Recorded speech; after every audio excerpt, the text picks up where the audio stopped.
guys, I'm Danny Johnson, CEO at TPP, The Positive Porpoise. I'm Jason Miller from Fins Up SoCal Fan Club.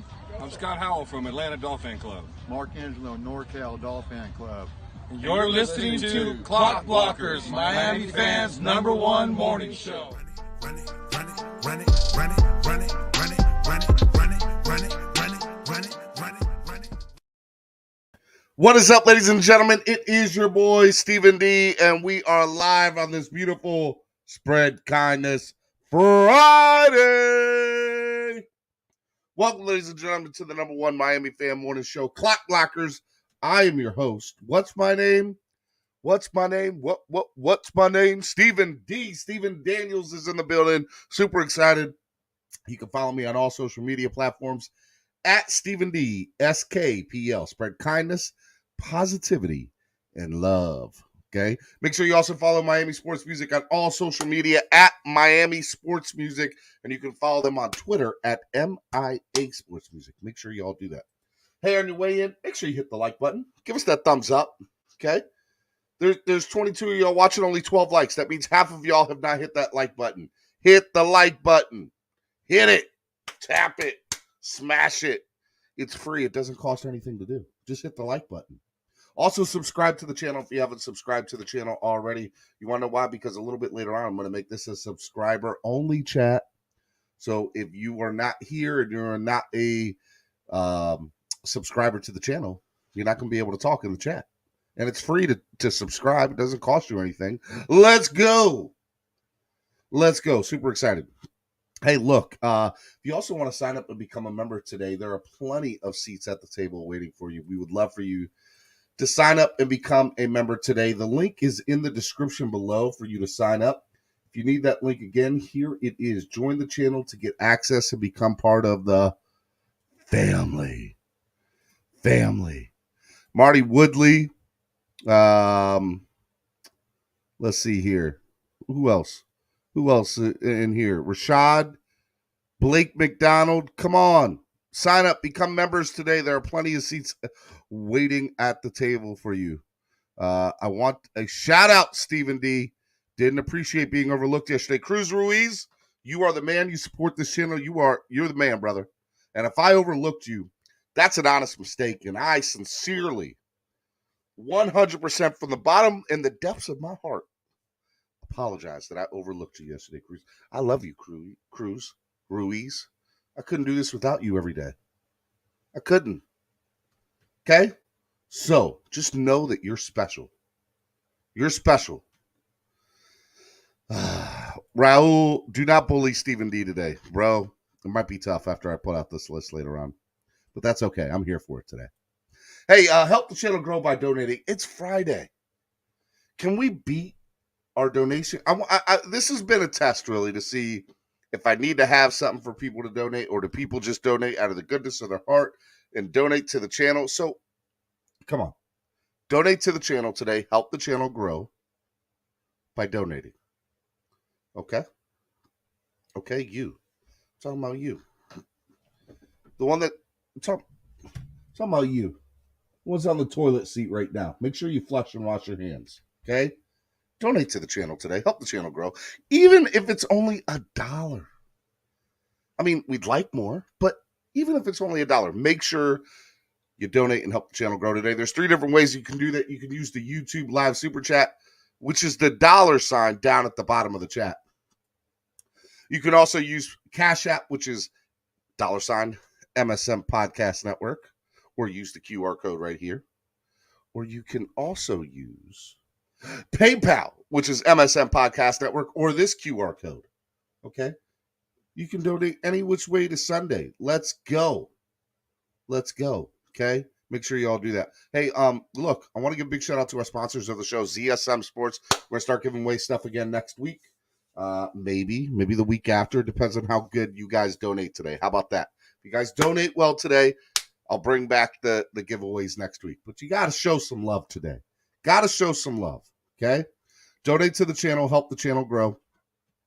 And let me give a big shout out to our title sponsor of the show, Tail Greeter. Why is Tail Greeter awesome? Let me tell you why Tail Greeter is so freaking awesome.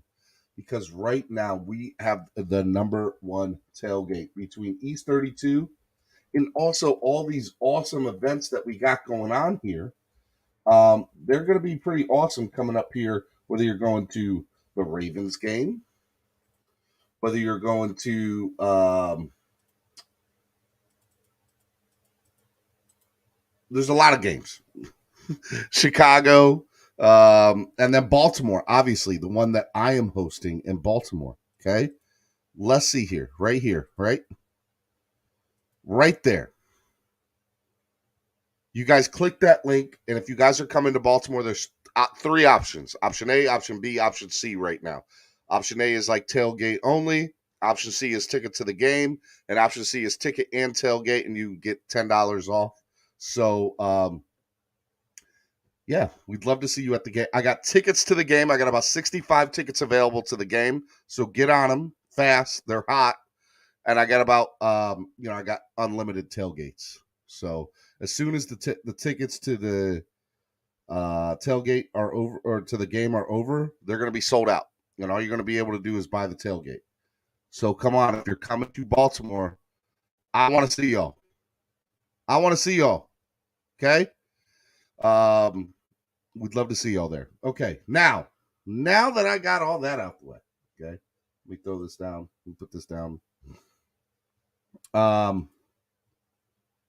want to play something for y'all first. Before I get into the list today, I want to play something for y'all. I got a co-host with me this morning. I'm not sure where he is. I was running a little late as usual, and he was supposed to be up here with me, but I'm not sure where he is.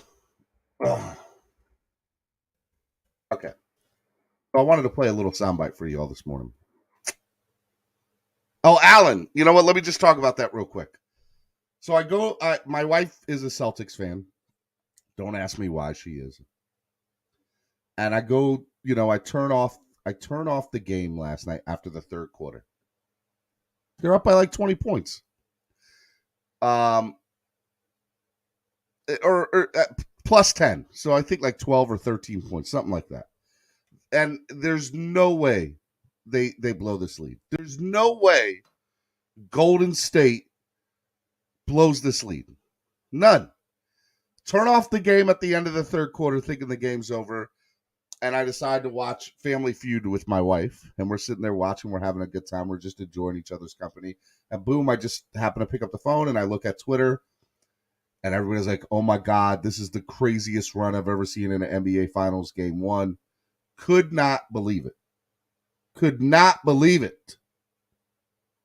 Unbelievable. Boston ends up winning the game by 20 points. They scored 42 points in the fourth quarter. They couldn't miss a shot, and Golden State couldn't hit one to save their lives. And this is all I saw really at the end of the game. This is from Steph Curry. You ready? I'm just going to tell y'all, not going to be good luck for y'all, for Boston fans, because it looks like y'all done pissed off Steph Curry. That's what I'm going to say. Hey, without further ado, let me bring in my co-host of the show each and every Friday, my brother from another mother. He's a very handsome man. I'm trying to think of some other things about him. He's smart. No, he's not smart. He's awesome. He is freaking awesome. There's nobody more. Well, maybe there's more people, but he's awesome. That's all I know. God love this man, and I love him. Mr. Cameron 954. What's up, Cameron? So you're saying it's all your fault? You went to bed. You wanted to watch The Price is Right.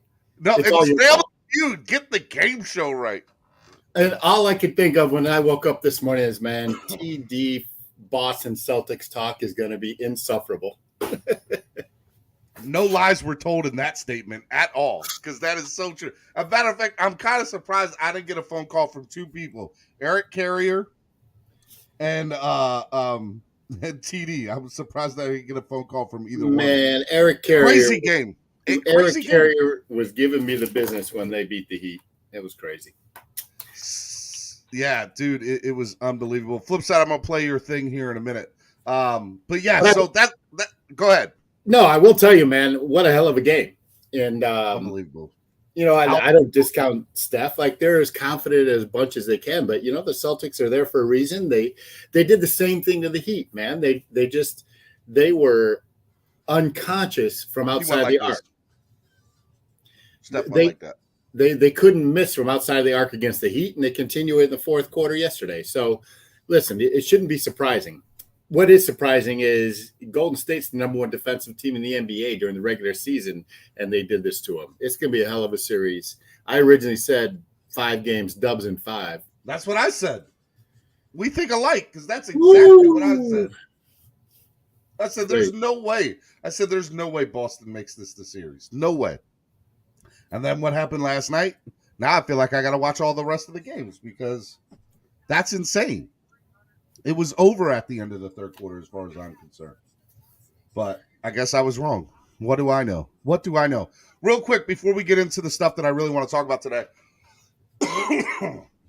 I have you on. I don't have you on often. We don't get to do a lot of baseball talk. I just want to briefly go over it.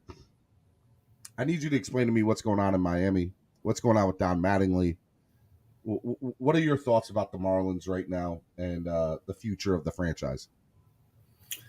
So it's interesting. I had a really long discussion about this yesterday with somebody who, anyway, they're a good team. They're all their metrics, right? Their deep metrics are telling us that they're doing the right things to get wins. Mm-hmm. The most glaring deficiency this team has, and it's no fault of Kim Ng. To a certain degree, is the back end of the bullpen. They cannot close games. Now, that being said, yesterday's game, they played a complete game. Probably their best game that they played from first pitch to the last pitch, defensively, offensively, hitting, timely hitting, and that's been their Achilles heel. They went to Colorado. In that first game, they put up 14 runs. The second game, they had 21 hits. Yeah. This team has been doing this all year long, but they haven't been getting the timely hit. And two of the players that really generate timely hits for this team is Brian Anderson and Joey Wendell. And both have been injured off and on all year. I mean, you're replacing them with Joey Wendell should have played should have got pinch hits in that San Diego Padres series a couple of weeks ago. Don't tell me otherwise. He should have. Dude, he's hobbling around on a bad hamstring. Like you're running the risk of losing him for the remainder of the year at this point. That's how serious his injury is. And so why are people mad at Mattingly? I'm mad at Mattingly. It's because it's the same thing year in and year out, right? No matter who the players are on the field, it seems that this team, under Mattingly's direction, and you see this long-term pattern of inconsistency. And to me, I think when that happens, and you've seen it happen with other teams in the past, you change the voice in the locker room to see if that can change the attitude of the team. And that's basically all it is. I love Donnie Baseball. The guy's a Hall of Famer. He's worn out. He's worn out his welcome here in Miami, as far as I'm concerned. I've been blaming him for these losses. And that's fair because at the end of the day, he's the captain of the boat, right? Yep. And you got to blame somebody. Yep. But honestly, it's the players have been put in the correct positions to succeed, and they just haven't come through in those timely moments. You look at the big acquisition, Stallings has been exceptional behind the plate. The pitching staff of the Marlins are top 3 in the league. Sandy Alcantara is a bona fide Cy Young candidate, and he should be the Cy Young Award winner. Lopez is having a career year. And these things are happening because of Stallings. Stallings wasn't brought in here for his bat. Let's just make that clear. He hasn't had a pass ball in 2 years, which is amazing. Javi Garcia has been the big glaring hiccup so far. But as of late, the past week, he's had multiple hit games, and he's starting to show life. Jorge Soler is on pace to hit 39 home runs and knock in 92. That's crazy. That's crazy. Which is exactly what you brought him in here for. He's doing his job. He's the World Series MVP for a reason, and he's showing it right now. He is, and but Joey Wendell's been hurt, so and then the bullpen, Bender, just wasn't the same, whether it's injury related or not, or it's between the ears. He was given the chance to be the closer, and last year he performed in that role exceptionally. Dylan Floro came back from injury and hasn't been himself. His fastball is down 2 miles per hour. The two gentlemen that they traded from Baltimore at the Cole Sulser and Scott, Scott have been pretty good. Yeah. And Scott got the save last night, and he has back in the bullpen high leverage stuff. He's got one of the best breaking fastballs in the majors. I don't care what anybody says. And he's got a wipeout slider, and he showed that last night. He totally dominated the 9th inning, and that is something you can build on. So I want to see how they come out tonight. And the Giants are a good team. Alex Wood is a good pitcher. They beat a good pitcher. If they take this series, I'm legitimately saying that. And I know it's a long series and they could get swept and stuff happens, but I just feel like it'll be a statement for them to take this series. It'll be that foundation they need to go forward. Yeah, I agree, and I couldn't agree more. And they're 9 games back or 8.5 games back of first place. That's not a whole lot. If they're within 8.5 or 7.5 games out of first by the time the All-Star break hits, they're doing their job. They're doing their job. I don't care what anybody says. I think the National League East, like I said, beginning of the year, they're beating up on each other. The Mets are about to get swept by the best team in baseball, the Dodgers. It started last night. They got shut out. Mets don't even look like the Mets that we saw 3 weeks ago, 4 weeks ago. Because it's the freaking Mets. That's true. All right. I'll put my money in the Marlins finishing above them. Enough about baseball. Let's get to the real reason why everybody's here this morning. Let's get to the real reason that everybody's here. And you know what? It's not my list. It's not my list. You know what it is? Let's go ahead and let's see why it is. Look at that man right there. Yeah, well, like I said, all the bad news I hear from Ann. Can you hear it? Ann tells me, hey, I don't know if you heard about this, but they say that. I'm like, Ann, why would you want to bring that up to me? But she brings it up just so I'm aware with the questions that you guys are going to ask me. For me, it's just zone that out. I mean, we come out to practice. Everyone else, Twitter warriors, keyboard warriors, whatever you want to call them, they're not out here practicing with us working hard. So I don't know if you guys recorded that last one to Tyreek, but I don't know about you, but that looked like money. Yeah. I'm just saying, said, I am here for cocky Tua, okay? I'm here for it. I don't know about you, but I'm here for cocky Tua. Tua Tagovailoa is calling out the keyboard warriors, the Twitter Twitter haters. Bro, he is calling out everybody out here. And he said, come on. What are we talking? I'm here for it. I've never seen Tua like this. I feel like he has a totally different, everybody's like, oh man, that's one statement. Dude, one statement says a lot. And for me, it tells me confidence is through the roof right now for this kid. And I'm telling you, don't let this man get swag. Don't let this man get a little swag and confidence. That's all I'm going to say. Because, woo, he going to tell some of y'all that this year. He going to tell some of y'all. He's going to tell everybody loud and clear with his performance on the field. And we're going to sit back and we're going to enjoy it. And it's going to be tremendous. I can't wait. It's great. And it's just not Tua, right? It's not. The whole team. It's everybody. And it's the coach and it's the culture. And if you're going to sit up here and tell me culture doesn't matter, because there's a certain Sun Sentinel beat reporter that still says culture doesn't matter, you're out of your cotton picking mind. And I'll refer you to, I don't know if you saw Albert Wilson's interview after he signed with the Vikings. He was asked, what was the difference, between Coach Flores last year and Coach McDaniel this year. And what he said was spot on money. What did he say? He said, I've never seen anything. I'm paraphrasing. He said, I've never seen anything like it in my whole career. People were walking on eggshells. There was meetings behind closed doors. Nobody knew if they were coming or going, what their role was until, game plan was installed. Everybody walking in single file line up and down the hallways, not talking, not chattering, nothing. There was no camaraderie. There was no team unity. It was offense on one side, defense on the other side. Nobody talking to each other. There wasn't a team atmosphere of positivity.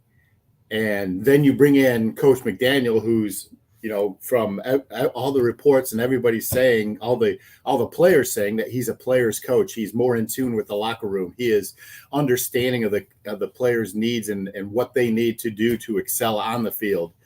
And it's like a night and day change happening down there in the Dolphins training camp. No, 100%. And I loved it so much. And so I started to do a deeper dive into a couple things, especially after you I think sent me a thing about Teron Armstead, right? Yes. Coaching the players. Amazing. So this is about 1 minute and 12 seconds. This is from Dwayne Duke Manyweather. And this is from his Twitter account, but I think this is really awesome and it's something to see. So let me just go ahead and play it for you guys right now. I'm confident in where my feet will be, where my body position will be. I'm starting to fight. When they talk about the spot, set to your spot, set to your spot, set to your spot, the spot is where you start to fight. So whether you line up right there and I deem the spot to be here, this is where I'm starting to fight. That's why I sit back here. That's why I'm starting to fight. So you there and I'm going vertical. This is the spot. This is where I want to start the fight. So same for your wide 9, and now I said that that's my spot. I got to get there. This is where I'm starting to fight. It's the same. But that 5-yard bull rush you had in mind, took it away. It's a 1-yard bull rush now. So now in order for you to beat me with that bull rush, you got to take me from here back to the quarterback. Extra 4 yards. So that's what that spot, we're going to keep hearing that. Set to the spot, set to the spot, set to the spot. The spot is where you start to fight. That's where you think, this is the point I need to get to put my hands on. And don't waver off that spot. Once you put that spot in based off alignment, assignment, you got the slide coming to you. This is my spot. Get here. I'm fighting right here. I'm not getting to that spot and flow. Just on the fight. I just want to throw this out there. Can you pay too much for that? I don't think. I mean, to me, there's not a price on that. You can't put a price on that. The man, seeing that excites the hell out of me because it lets me know 2 things. Number one, we got the right guy in free agency. We went out and got the right guy. He wasn't just somebody who's put up good numbers for a year. The man, his level of intelligence when it comes to the position is unreal, right? Like I remember when people were trying to sell me on Deshaun before about him in the press conference. To me, that's just as good. That's just as good. That's somebody who knows what they're doing. They know their assignments. They know how to teach it to people. And if that doesn't get you excited about what he could give off to these other younger offensive linemen on our team, come on, Cameron. Come on. But that's who he was talking to, by the way. It just so happens that somebody was filming it. It was an offensive line drill with some of the rookies, and Teron is there being the leader that he was brought in. No, so he was in rookie mini camp being the leader. Like he didn't have to be there. No, it was camp yesterday, but he was working with some rookie linemen, and it was amazing, right? That's what you pay for. It's just not the production on the field. It's the leadership. That makes me even more excited. All we got to do is keep that man healthy. That's it. Flipside Fishing says Sassy Tour reminds me of Rolly Romero talking trash to his opponent. Thank you for the $5 donation. And then my man Josh Tito with his $10 donation. I appreciate it. Says 2 a time, baby. # Pete got a Lil Willie. I ain't mad at you. Let me tell you, it's been, oh my God, it's been so. Blake McDonald says, I bet TA could be a big all-star. Man, I'm excited. Like the confidence level is unreal. And then Teron Armstead, and in practice yesterday, at the end, was being interviewed.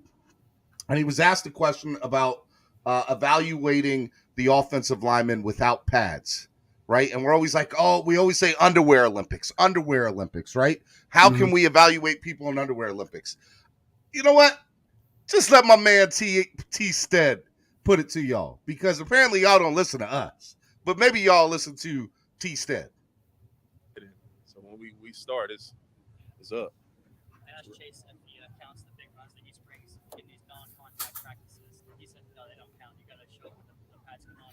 How do you kind of evaluate offensive linemen? Look, I disagree, because it's hard to run the ball in this dress, in underwear. Guys can shed, defense can shed a lot easier without the pads on. So you getting explosive runs in this dress. I mean, it's not real football, don't get me wrong, but lanes, like you creating lanes, that carries over. So when we start, hey man, like I mean, number one, very interesting evaluation, right? Like to say, no, you could tell a lot about it. As a matter of fact, I even think it's a little bit harder, because when you have pads, you're able to grab onto something and hold somebody there. When you're in your underwear, and I put that in quotations, there's nothing that, like, people can shed and they can move fast. And so you really want to see a player show, how committed they are. I mean, I'm just saying, like, that's a big deal, right? That's a big deal. 100%. And so to further Armstead's comment, Chase Edmonds had a good soundbite about that same subject. I'm not sure if you saw it. No. Who said that? Chase Edmonds? Chase Edmonds. So Chase Edmonds was asked the same question, and he said, yeah, sure. The defensive lineman will have the advantage because, offensive linemen can't hook into them.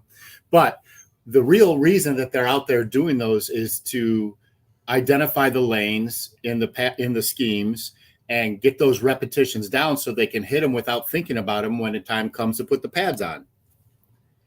Man, look, I think there's a few things that I saw from yesterday. Number one, I'm excited. Like, I am just straight, like, I mean, there was so many comments that came out of the press conference and off the field, and, between cocky Tua, which I'm all here for, by the way. I'm all here for cocky Tua. So is Pete, by the way. Jacoby, is he still talking about Jacoby Brissett? I see here. Man, I love Pete, man, and Pete, you're taking one for a 2-and-on today because you're getting dragged. Is he getting dragged? No, it's beautiful. Oh. Well, I see. I'm not looking at it. I haven't been looking at it this morning. Hey, my man Ennis is here. What's up, Ennis? Ennis is in the house. Who else is in here? Robert, Mario, Anthony, Duke, Tomlinson. Duke from over in Australia. Yeah, man. Duke's been here since day one. I know. Scotty, Ronald. Trucker Sean. Pete says, Cam, I love you, buddy. No love for me, Pete? Pete, you don't give Tua the escape with the single file line. Go learn football before you talk about quarterbacks, man. Josh Tito says Pete's fudge packing for Tua this year. Shout out for the $5 donation. That is the comment of the day. Now this says NZ. Are you from New Zealand, Tito? I don't know why it says NZ, but I take it that it's not US dollar, so it's got to be another currency. Where are you from, Josh Tito? Let us know. Are you not pumped, man? Are you not pumped for this? Like somebody said yesterday that Josh Tito said, yes, sir, from New Zealand. That's what's up, man. Got people from New Zealand watching. We out here, we national, we international, we worldwide, Cam. Well, don't get me started. Man, I'm gonna put my arm around Pete after one of these games, and Tua throws for 405, and it's gonna be a beautiful thing. 400 yards and 5 touchdowns, Pete. You know what? We should here's what it is, Pete. This year, when Tua throws at least one game for 400 yards and 5 touchdowns, you got to come up here. You got to donate big to the channel. You got to come up here in a Tua shirt, and you got to give all praise and love to Tua. Okay, Pete? I need to see it happen, Pete. I need to see it happen. What is it? Somebody said yesterday, and I don't know if it was through somebody, a reporter off the record or on the record, but they said that, look, it was a single file line when somebody was here or when the certain head coach was here, but just that the behavior and, the what's indoors right now, like the atmosphere is a night and day difference. And I'm not saying that to drag Flores. I'm saying that from a standpoint of, it sounds like people are excited. But just a different atmosphere, right? So Yeah. we brought in a different coach, we brought in different players, we brought in a different system. And so there's expectations and anticipation that we haven't felt in the past a few years at least. And now it's tangible, and Greer's gone out and brought in marquee players, so we're excited about that. And Albert Wilson said that, yeah, it was Albert Wilson. And so listen, it happens every May and June, right? Like, we're going to be this excited. We're glass half full type of people. But I always tell you too, Steve, until they put the pads on and until we figure out, who's going to be on the field and what positions, and they play that first game, it's going to be anticipatory and it's going to be exciting. And then just like, every fucking year, it's going to be swear jar. How dare you? Come on. That's a $2 swear jar word. Killing me, Smalls. Anyways. All right. The title of my show today was Tua Tells Off the Keyboard Warriors. What I want to ask you is, number one, do you think it sounds like Tua knows what people are saying to him, which I think is interesting, right? Well, number two, do you think players know, period, that what fans say online about them? Yes. And go to Reason's podcast yesterday, and he posted it on his Twitter page. I don't know if you saw it, but he had Nick Hicks on for Perform. And they shout out to Reason and Nick Hicks, both of those guys. Awesome guys. But they talked specifically about this, and Nick was like, absolutely, Tua knows what's going on out there. And so do the other players, because one person Lynn Bowden might say it to somebody who passes it on to another person, who passes it on to the other person. All it takes is, one person to click on the show, someone hiding in the DMs here, and watching and seeing, because obviously we see that happen. I mean, do you think Javon Kinlaw is the only player that watches this stuff? Hell no, man. I think you see a lot of them. And they know what's being said. I mean, they're human beings, right? They want to know. They just, as much as Tua sits there and says, listen, I tuned that stuff out, obviously he addressed it and he knows what's going on. Whether he sees it himself or Nick is telling him or Bowden's telling him, what have you. I mean, so, look, for me, it's I got to play it one more time because it's too good to me. I'm here for it. Brings it up just so I'm aware with the questions that you guys are going to ask me. For me, it's just zone that out. I mean, we come out to practice. Everyone else, Twitter warriors, Twitter warriors, whatever you want, keyboard warriors. They're not out here practicing with us working hard. So I don't know if you guys recorded that last one to Tyreek, but I'm sorry. I don't know about you, but that looked like money. I love it. You said in that interview. He said, I don't know about you, but that looked like money. That's all I'm gonna say. That's all. I'm gonna make shirts like that. I'm gonna make shirts with that. Just I was literally about to say. I was like, shirts coming. Looks like money. You looks like money. Looks like money. I'm gonna get that done. Matter of fact, we should do that with the swear jar logo. Looks like money. All right.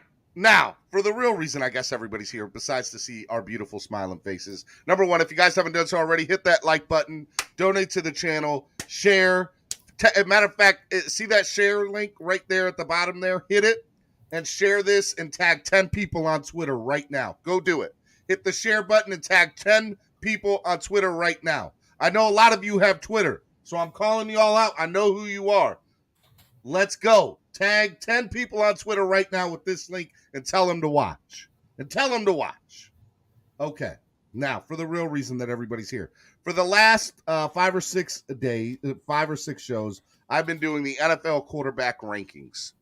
And today I'm going to list 1 through 5. In yesterday's show, I released 10 through 6. And today I'm going to release 5 through 1.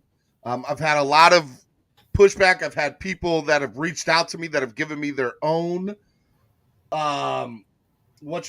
their own people, like their own list. Von Joe actually sent me his. I got his up here. Matter of fact, Epps, 1, 2, 3, 4 Epps, and Von Joe both sent me their list. Okay. So what I'm going to do is I'm going to, we had Reuben Foster in a space, and he said, how we pushing for him to come to the Dolphins. So they are watching, and it says, 100%. That's awesome. Reuben Foster said that. That's dope, man. I love it. I'm here for it. That's awesome that he specifically said, hey, the fans reached out to me, and that meant a lot to me. That's awesome. That's dope. Shout out to the Twitter spaces that are doing great and positive things. Shout out to Ennis and that whole crew there, okay?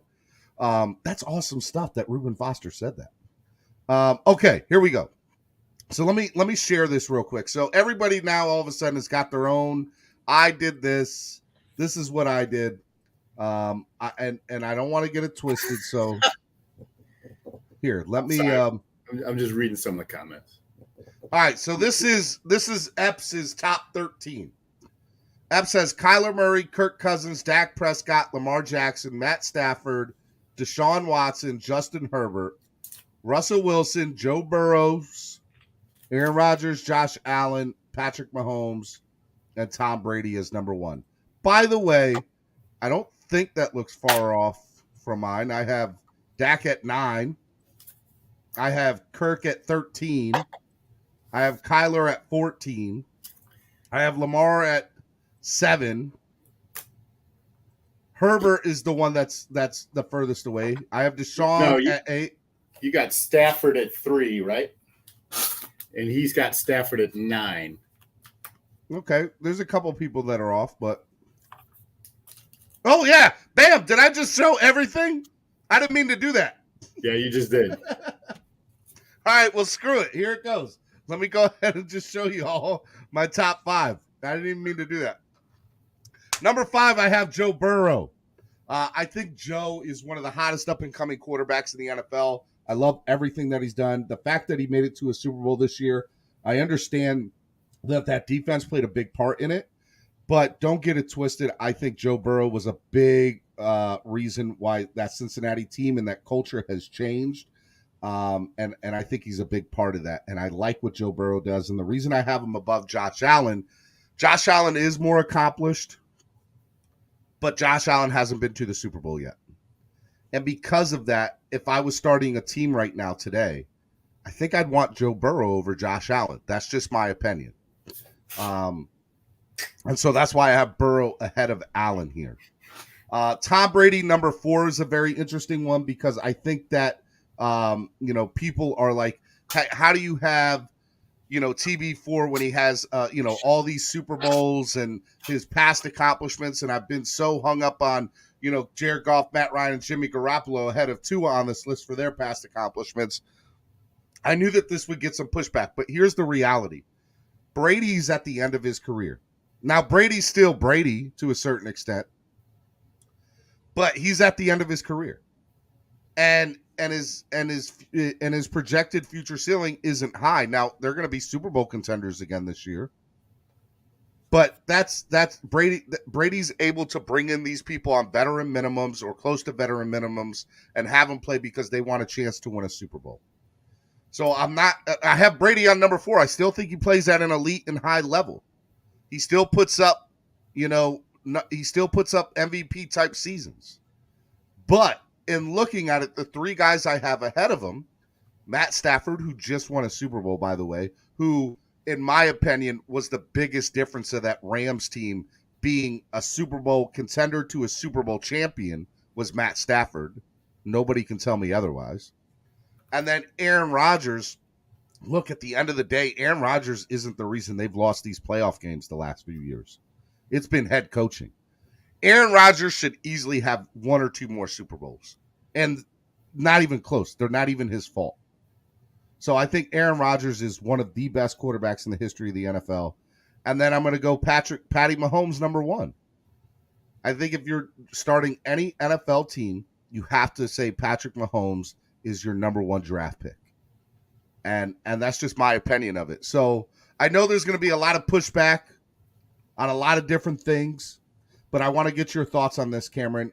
You haven't had a chance to comment on the list yet in any way, shape, or form. So go ahead and critique the heck out of it and tell me what you think. Well, I'll start at the top. I mean, Tom Brady is the GOAT, and according to your criteria, he's the clear-cut number one. Natural ability, past accomplishments, current team, scheme, and projected future ceiling. So obviously he's weighted. Number 2 and number 3 are weighted in his favor more so than 4 and 1. Mm-hmm. But his natural ability is still better than 75% of these guys on the list.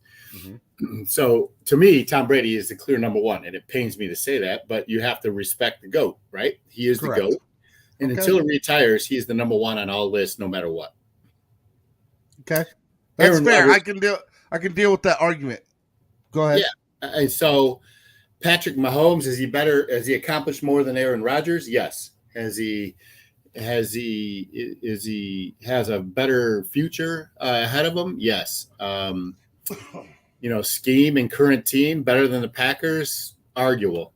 So I'd put Mahomes over Rodgers. I'd put Stafford over Rodgers because Stafford just won a Super Bowl, and Aaron Rodgers, he's probably got a year or two left of him. Who knows? I would definitely put Josh Allen over Joe Burrow. And listen, I understand your argument for Joe Burrow being to the Super Bowl, but Joe Burrow kind of is a one-hit wonder, and he's got a repaired knee. So, and he doesn't do the things that Josh Allen does with the ball in his hands. I think Josh Allen is a more diverse quarterback than Joe Burrow. And I think Joe Burrow, and secondly, I think Joe Burrow has probably superior wide receivers and running game to Buffalo. So Josh Allen has to do more with the ball than Joe Burrow does. I think Jamar Chase is a top 3 wide receiver in the league. All right, let me pause you for a second. Number one, let me just start from the beginning. So I don't disagree with the Brady aspect. My thought is, and I explained it already, I feel like this is his last year or next year is his last year. And it's tough for me to say somebody at the very end of their career to put them at number one of the game. And maybe Brady's the exception. But I also took it as, when I was making this list, about the future. If I had to start a team and look at the future, would I want this person as my quarterback, right? And not everybody got the yes to that. And some people got no's that were higher than 1 or 2 people that got yes. Like 2 was yes at the moment, right? But 17, 16, and 15 are no. 14 and above, I would want to start, for the most part, my team with. But people that are at the end of their careers, Rodgers and Brady, it's tough. But how can I say they're out of the top 5 with everything that they've done, right? So I don't think I'm far off by putting Brady 4. I don't think it's disrespectful to Brady. I think it's fair. I think it's Brady, and then you start the list. Like he's in a league of his own. I feel like we're giving Brady too much. I mean, rightfully so. The guy's got 6 or 7 rings. He's got 7 rings. He's got 7 rings. Listen. He plays golf better than anybody I know too. So I give him that. And then the Burrow to Allen thing. Like, Allen didn't get good till Stephon Diggs showed up, and Burrow, I felt like has shown in the 2 years he's been here that, okay, this dude is legit. Like, he was putting up 300-yard games his rookie year and had the cannon. Now, I granted his injury history is something that is unsettling, but I still went to a Super Bowl, bro, in his second year. I put Joe Burrow, Josh Allen, and Justin Herbert together, and they're probably interchangeable with Josh Allen, in my mind, getting a little bit of a nod over the other two, but they're all interchangeable. All right, so you don't like Herbert at 12. Who are you kicking out of the top 10, and where are you putting Herbert? I'm like I just said, I'm putting Herbert right probably below Josh Allen, or around where Lamar Jackson is. All right, and who are you just push him down? Okay. All right, so that means Derek goes to 11 and Russell Wilson goes to 12. Do you have a problem with Russell Wilson not being in the top 10? Not at all. Okay. What are your let me ask you right now, who do you think's going to have a better year, Cameron? Matter of fact, let me put you on the screen to hold you accountable for this. Who do you think's going to have a better year? Derek Carr in Vegas or Russell Wilson in Denver? Better year in what capacity? Overall team record, offensive production? Both. I mean, everything. Just is going to have everything better. Wins, losses, stats. It's just going to have a good year overall. So that's a really difficult question. I mean, as it sits now, Denver, has a really good defense, but their wide receivers are young. They're talented but young. And if I'm not mistaken, Derek Carr was really good last year. Waller was just re-signed. They have a good running game, and they just brought in arguably the best wide receiver in the league. Okay. So I'm gonna say Derek Carr is gonna have the better year. Derek Carr is gonna have the better year. Thank you for saying that, because for the last 2 days, people have been trying to tell me that Russell's gonna have this big year. And I want to state for the record that I don't know if he is or he isn't, but my gut tells me that Russell Wilson is at the end, is on the downside of his career, and there's Denver hasn't made the playoffs since 2015. Why are we thinking all of a sudden, people that were in the chat and in the link in the panel yesterday are saying that Denver's going to make the playoffs this year and they're going to be this good? AFC West is so stacked, and you're telling me that a team that hasn't won since 2015 is going to make no way. I just don't see it at all. I think Wilson is. I think Denver was good enough to make the playoffs last year if they had a competent quarterback. Now you plug in a competent quarterback, and that's what Wilson is. Now, for the record, Von Joe, I had a whole bunch of people send me their quarterback list. Von Joe made one and sent it to me, and so I at least want to throw it up here and allow Von Joe the opportunity to talk about his list. So this is Von Joe's. Von Joe has Drew Lock, Trubisky, Jared Goff, Sam Darnold, Marcus Mariota, Daniel Jones, Carson Wentz, Davis Mills, Zach Wilson, Trevor Lawrence, Justin Fields, Mac Jones, Jameis Winston, Jalen Hurts, Trey Lance. And then he has Tua, Matt Ryan, Kirk Cousins, Dak Prescott, Kyler Murray, Derek Carr, Justin Herbert, Russell Wilson, Lamar Jackson, Matt Stafford, Josh Allen, Joe Burrow, Deshaun Watson at 4, find very interesting. Aaron Rodgers, Patty Mahomes, and Tom Brady, number 1. I think it's a fair list. I think there's a few things I disagree with. I don't think Deshaun Watson is top 5. And I don't know. I have a very difficult time putting Tannehill over Tua.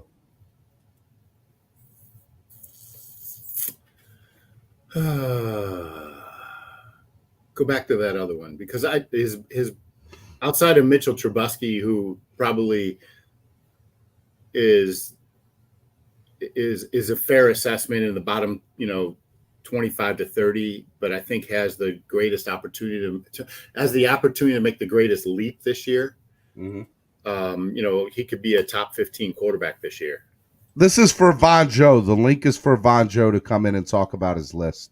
And I'm going to open it up to y'all in a little bit here and momentarily. One-on-one today. We're not going to do a big panel, but I'll have a couple people on at a time. But I want to let Von Joe come in and talk about it.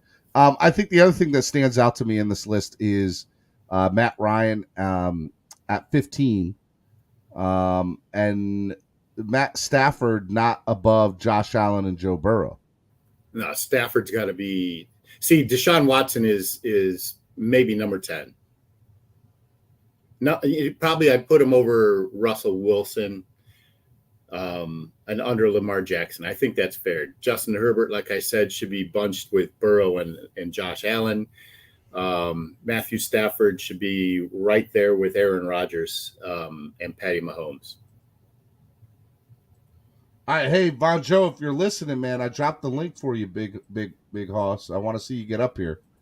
Go ahead. No, and I just said so, like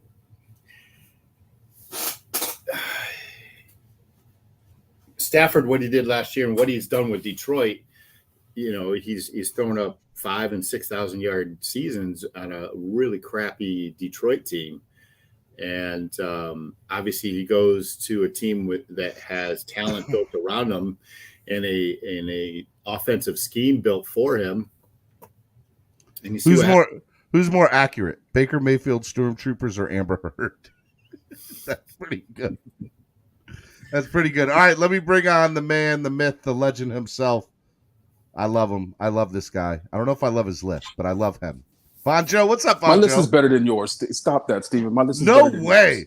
Who's got the better list, Von Joe or me? First My off, list is so he's got Tom Brady 1 and you don't, so I'm going to say Von Joe. See, that's just one thing. You're just basing it off one thing. What's up, Von Joe? How are you? I'm actually good this morning. I'm feeling good. Woke up happy, excited. I'm like, it's you woke Friday. up happy on Spread Kindness Friday? Yeah, man. I woke up happy, after, I had to get, again, Cam, by all means, I have to go ahead and say that to get into the mental state that Steven was in when he made his list, I had to make sure I was completely plastered and completely inebriated. Yeah, you better hit that white rum hard to make that kind of list. Exactly. So I had some Ray and Nephew, right? Follows by some Babaku. Then I did an 8-ball, some Angel Dust, and then I hit the list, right? And there you have it. Level 2 Noob said both lists are doo-doo. Flipside Fishing says, love you, Stephen D, but Von's Joe list looks good. Steven, you can't fight the people. Raul Stop fighting the people. Von Joe more accurate. AA says Von Joe. God Soldier says Von Joe. Andres Negron says Von Joe. Lance McDonald says Von Joe. Sweet Jump says Von Joe. No love for me. Concrete Slick says definitely not you, Stephen D. What? Stephen Lee, you can't fight the people. Where is the love? You keep trying to fight the people. God Soldier says if you can't get number 1 right, nothing else matters. I don't know how you didn't get number 1 right. Swear jar for use of drugs. Even Miami sports music says Von Joe.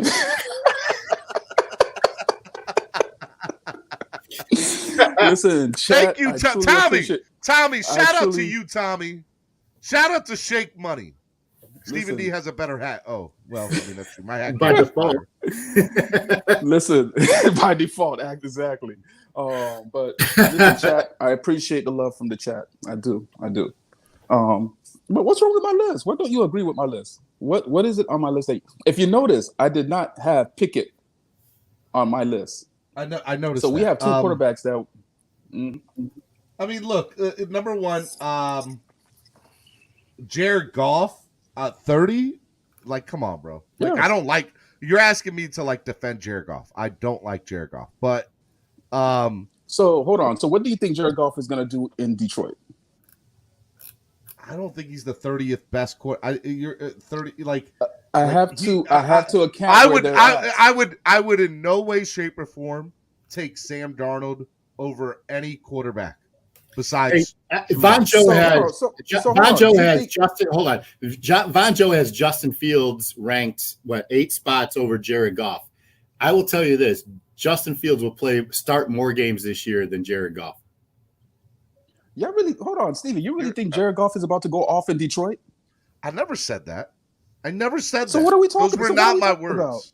About? So I said I'm saying a Super Bowl appearing quarterback who is by all rights the starter in Detroit and will be for a while until they upgrade it. Okay, he's not I could deal with 25 or 24 or 23, but Jared Goff was my caveat. I think he's way too low. So Jared Goff was actually my outlier, right? Because usually if you make it to a Super Bowl, I'll rank you higher. But if you made it to a Super Bowl, then you end up in Detroit.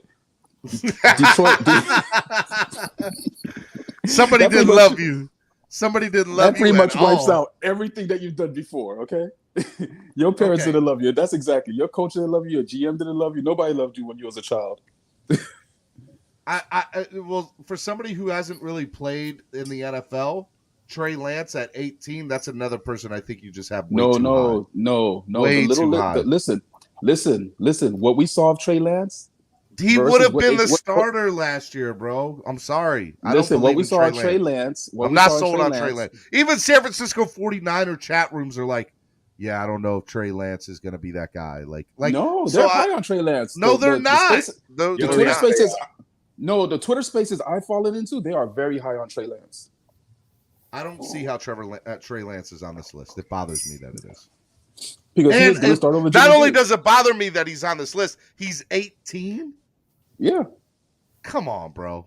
That Trey Lance situation in San Fran. Everybody thinking San Fran is about to give us this high draft pick, and that they're going to be absolutely trash because Trey Lance is going to start. I'm telling y'all going to get your feelings hurt. Don't do it to yourself. No way. Way too high on your list. All right, Tua at 17. You and I are probably right in agreement. I think that's fair for him. I don't like Tannehill. I don't like Tannehill over him. I know Tannehill has accomplished more, but Tua's the better quarterback.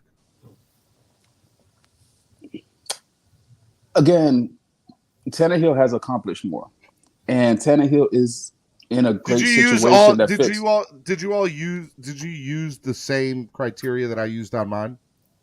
What you've accomplished, what I project that you're going to be doing next year.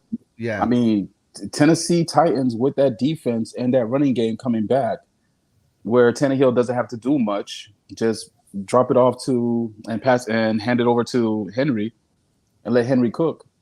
I mean, Tannehill's a good sous chef. He's a good sous chef. He's a great sous chef. What are you talking about? He's not the chef, but he's a great sous chef. All right. Dak Prescott at 13. You have Kyler Murray over Dak Prescott. Yes.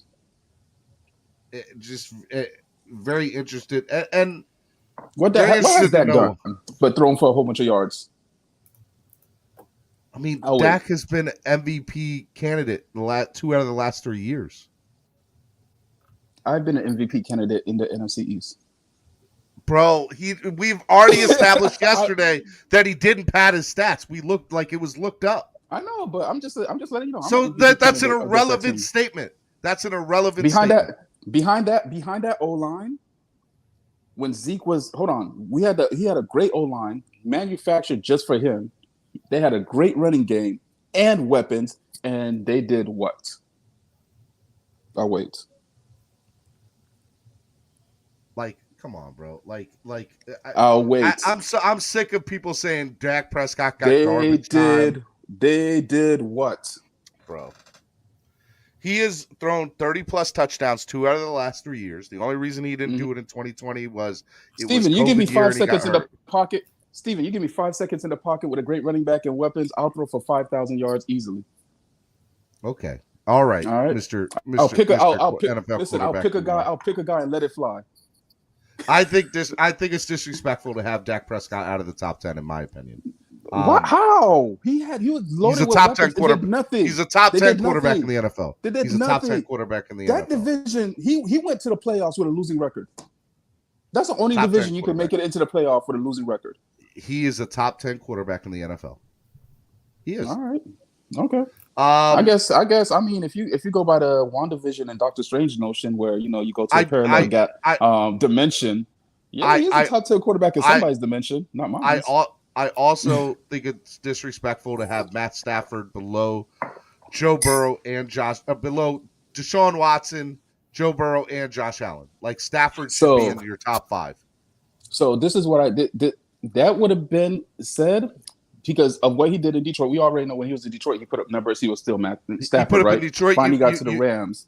Oh, okay, Matt Stafford, got you. Okay, yeah, hold on, I'm listening. Yeah, Stafford. He got to the Rams, won it all, right? Then I looked at the situation. I was like, but how come he never got Detroit into the playoffs, right? At least, or into competition. Detroit always been just a doormat for the NFL, right? But so I'm like, you're not able to elevate him. So was it the pieces around him that really got him over to that level? Then I sat there and said to myself, all those people I put above him, I was like, if they had that same Rams team last year, would they win the ship also? I mean, maybe. It's plausible. It's very likely. I'm not even gonna say the possibility is very high. You put any of those quarterbacks, any of those quarterbacks I put above him, and you can say some of the quarterbacks are behind. But Stafford has a Super Bowl ring and has been a Pro Bowler and has put up numbers for 10 years. The guy's legit. The guy is good, and I just don't see how you put Josh Allen, Joe Burrow, and Deshaun Watson. He's top 5, bro. Stafford is top 5 easily. You're the same. Wait, hold on. Time out. Pause. You're the same person that says Russell Wilson is not even top 10, and he's been to 2 Super Bowls and got a Super Bowl. I have him at 11. He's top 10. And honestly, Vonjo, you know what 10. I'm doing? I'm doing what people did to me for the last week to a certain extent, right? Like, that proves you're a hater. No, that proves you're a Russell Wilson hater. I said no hate. I don't know what that man did to you. Bro, no hate. I'm just saying. Cam are some haters. People want to argue. One or Cam, you agree with them, so you're a hater. I do not agree with them. Dude, I'm the one who put up their Miami sports music picks, Vonjo. Any list that doesn't start with Tom Brady at number 1 is automatically disqualified. That's not true. And I hate Tom Brady, but you got to respect what he's done. He is the GOAT. Nobody's denying that. If I did past accomplishments only, Brady would be 1 and everybody else would be other than. There wouldn't even be a list. Steven, the reason the guy's 88 years old and still better than every quarterback in the NFL and still says he's going to play for another 5 years. So, you know what? His projected future has been coming for Tom Brady forever. Huh? Since I can't find it, since I had to put him number 1, since I cannot know, I don't know when the cliff is going to get here for this guy. The guy doesn't eat meat. He doesn't eat sugar. He eats berries and washes his hair with, I don't know what he washes his hair with, natural spring water that comes from the Himalayas. I don't know when the cliff's going to get here for him. I really think he sleeps in a hypergenic chamber. That's 100% oxygen. Bro, there's. I think that's what he does to preserve himself. No, bro. Like. Look, I don't think. I think mine has a few. I think you can. Oh wow! So Phillies fired Joe Girardi. Joe Girardi got fired. Yeah, he just got fired by Philly. Wow, that's interesting, isn't it, Cam? Who's that? Joe Girardi just got fired from the Phillies. So it was funny, man. I posed this question, and I don't want to take away from your baseball talk, but I would have traded Joe Girardi, Mattingly for Joe Girardi. Wouldn't that have been something? Well, you got a chance now. You got a chance now. Now you don't even got to trade him. Now you can just go out and fire Mattingly and get Girardi. I would get Girardi in a heartbeat if I was the Marlins. And listen, it just goes to show you, like, the talent's on the field, and you gotta hold somebody accountable. If the leader is not leading your team to wins, change has got to be made. And that was my point about Mattingly. And there it is. So back to my great list. No, it's not a great list. Joe, your list is exponentially better than our dear hosts, and I'll just leave it at that. You know what, Cameron? And hold on. And what problem do you have with Deshaun at number 4? Me? No. Steven has a problem with Deshaun at number 4. So does Cameron. Cameron doesn't think Deshaun should be at number 4. Why? He hasn't won anything. Number 1, he hasn't played in a year and a half. Number 2, we don't even know if he's going to play. So according to his criteria, what is future prospects? Who knows about Deshaun Watson? Like, he should have a little asterisk next to his name and put out on the side. Okay, if you want to put an asterisk next to his name, I guess. But I'm going off, let's say, at minimum, a 4-game suspension. At minimum, if you give him 4-game suspension with that Cleveland team, let's say, and again, hear me good now, that if he just misses 4 games, right, and he gets to start playing Game number 5 with that Cleveland team, he'll still put up better numbers than Stafford that play all 17. Oh, I disagree with that. You could disagree all you want. It's going to happen. No, like Who made you the end all be all, Von Joe? Hey, I'm the one that remains. Von Joe did. I am who that remains. Okay. Go ahead, Cameron. I am the king. I am the final king variant. Okay. If you want to know, Steven, I'm the final king variant. First of all, my man who played Kang, what's that actor's name? By the way, he's awesome. He's an awesome actor. One of my favorite. And I'm so bad he wasn't it. I'm so bad. Yes, he's in Lovecraft Country with Jussie Smollett's sister. Yes, and she's great too. In Lovecraft Country, I always made fun of him. With my wife at the way he cried in Lovecraft Country. Oh man, he's awesome. I was really upset that he wasn't in Doctor Strange. I was hoping he was going to be in Doctor Strange in part 2. With all crossing all those dimensions with WandaVision, I thought he was going to be in there, but hey, who knows? Yeah, me too. Anyways. I was upset that he wasn't. Spoiler alert. After the fact. I'm putting on Twitter right now. Who do you think the number 1 quarterback is in the NFL? And you should put a caveat. You can't put Tua. For all those Dolphin fans out there, you can't put Tua. Who do you think the number 1 quarterback is in the NFL? Comment below.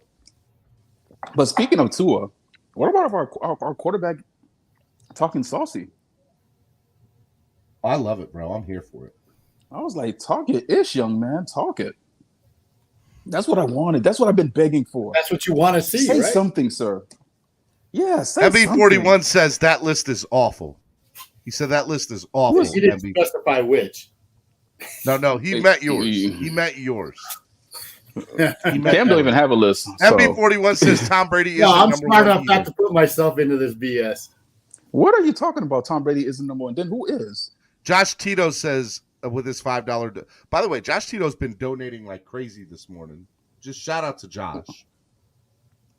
Josh Tito, shout out to you, my friend. Keep donating. Y'all be like Josh. Donate to the channel today. With his New Zealand $5. I appreciate it, man. What's the gas prices in New Zealand? No doubt, right? No doubt. Oh man. Hey, where is Roach? And I haven't seen Roach in all. I haven't seen Roach in a couple of days, actually. Yeah, me neither. And I haven't seen Drubatron in like a couple of days.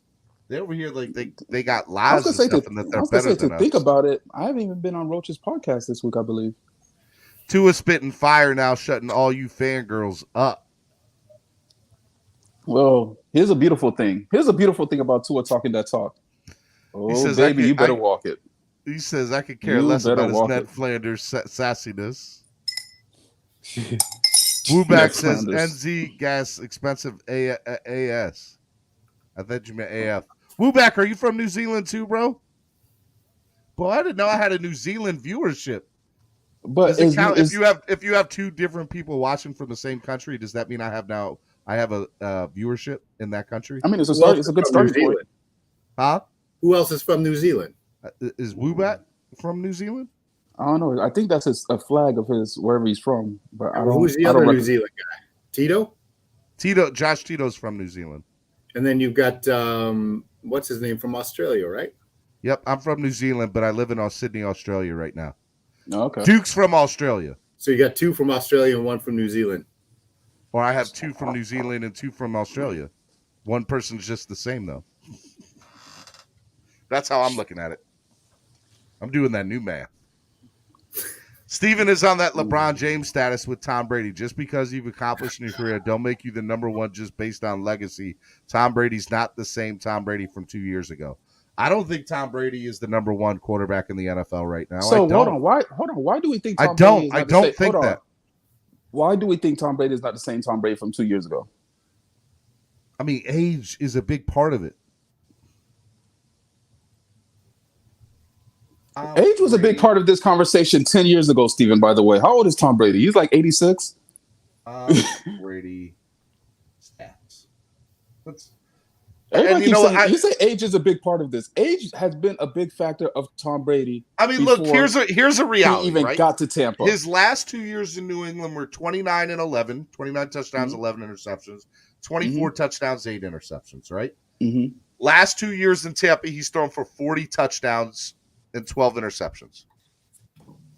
The numbers are I think his current scheme and team are a factor. And he threw for 5,000 yards this year. Like I'm not. Look. He was the MVP this year. I agree. He was the MVP. Listen, I'm not sitting here denying that. But the reason I laugh his numbers you're making the argument for me. You're making my argument for me. Because I have not seen an old man that can't play that's over the hill throw for 5,000 yards. I don't care what scheme you're in. My personal opinion of he's in a perfect. Look at everybody he gets to come and play at veteran minimum. Listen, who cares? listen. You know what? That means players want to come play for him. That's a good thing. Exactly. Now you're saying he has players pretty much advocating that he is number one. Right. That they're going to come play at a discount to be with him. If I'm starting a team to win the season, I'm taking Tom Brady first and going from there. I don't know. Steven, it's exactly what Tampa Bay did. They brought in Tom Brady. They built around him for a Super Bowl run, and they did it. What more do you want? Yeah, but doesn't it like we saw how not great Tampa was in this past postseason? Weren't they in the NFC Championship? They lost to the Rams. They lost to the Super Bowl winners. That's what they lost. That's how now. Tom Brady had him in a position to win. Cam, come on, man. Cam. This is what Steven just said. Tampa is so trash during the postseason that they lost to the Super Bowl championships with 1 game left. They were 1 game away from the Super Bowl, and they lost to the people that won the Super Bowl. That's how trash that Tampa was with Tom Brady. Garbage. I'm listening. Put your Miami Dolphins hat on. And if you replace Tampa Bay Buccaneers with the Miami Dolphins, you'd be the happiest man on earth. Cameron, right now, if you look at Steven is looking at the computer screen like. So just so you know, the Rams. He's trying to find something to. The Rams beat Tampa Bay in the NFC divisional game. It wasn't the NFC championship. That's one. Okay. That's what was one. The score? Get 30-27. Wow, it was a blowout, Steven. What was Tom Brady's numbers? He must have played like garbage. I don't know, but I'm gonna look it up. I need something to help me in my. Right now, I'm not helping myself. I agree. No, you're not. You're not helping yourself at all. It doesn't look good for you. Hey, hold on. You better tell me Tom Brady played like trash. The only thing that's gonna save you is Tom Brady played like absolute garbage in that game. Tom Brady threw 329 yards, 1 touchdown, 1 interception. 329. He was 30 for 54. He had to throw the ball 54 times and only completed 30 of it. He doesn't have a completion percentage like Tua. That man has to throw the. They have to leap. So you telling me that Tampa said, "Yo, Tom, you so trash. We're gonna go ahead and put the ball in your hand. Take us there." And he was 3 points away from the. And he lost to the Super Bowl winners. I'm sorry. What? Stop. I'm just being honest with you. There's something deep down inside of me. You are sorry. Maybe Steven. it's hate. You are sorry. Maybe it's hate. Maybe it's hate. I don't know what it is. But if I'm drafting a quarterback number 1 this year, it's not going to be Tom Brady. And it never will be. Steven, keep apologizing, Steven, because that's a horrible take. Keep apologizing. That's You're not fine. going to apologize again. I can't do it. I can't. So say that again, Steven. So if you were going to start a franchise, I would take Matt Stafford over him. I would take Patrick Mahomes over Brady. How old is Matt Stafford? All things being equal, if you're not going to take Tom Brady, no. How do you say that? I would take Matt Stafford, Patrick Mahomes. So the clutch don't mean nothing. I don't know if I would take Aaron Rodgers. I would definitely take Stafford and Mahomes over Brady. 7 rings doesn't mean anything to you. Not a thing. He had a cheat to get 4 of them. He had to cheat and get 4 of them. If you're not cheating, you ain't trying, bro. That's still two more than. Look who showed up. That's still 2 more than Stafford. What's up, guys? Look who decided to show. What's up, Roach? Look, I've been busy, man. I started school. Did you get a haircut too? I see you got a haircut. No, I just got that new Fly Dolphins hat on for training. Yeah, so I want to ask you about that hat. Why are so many people upset with that hat? Like they're saying it's not correct.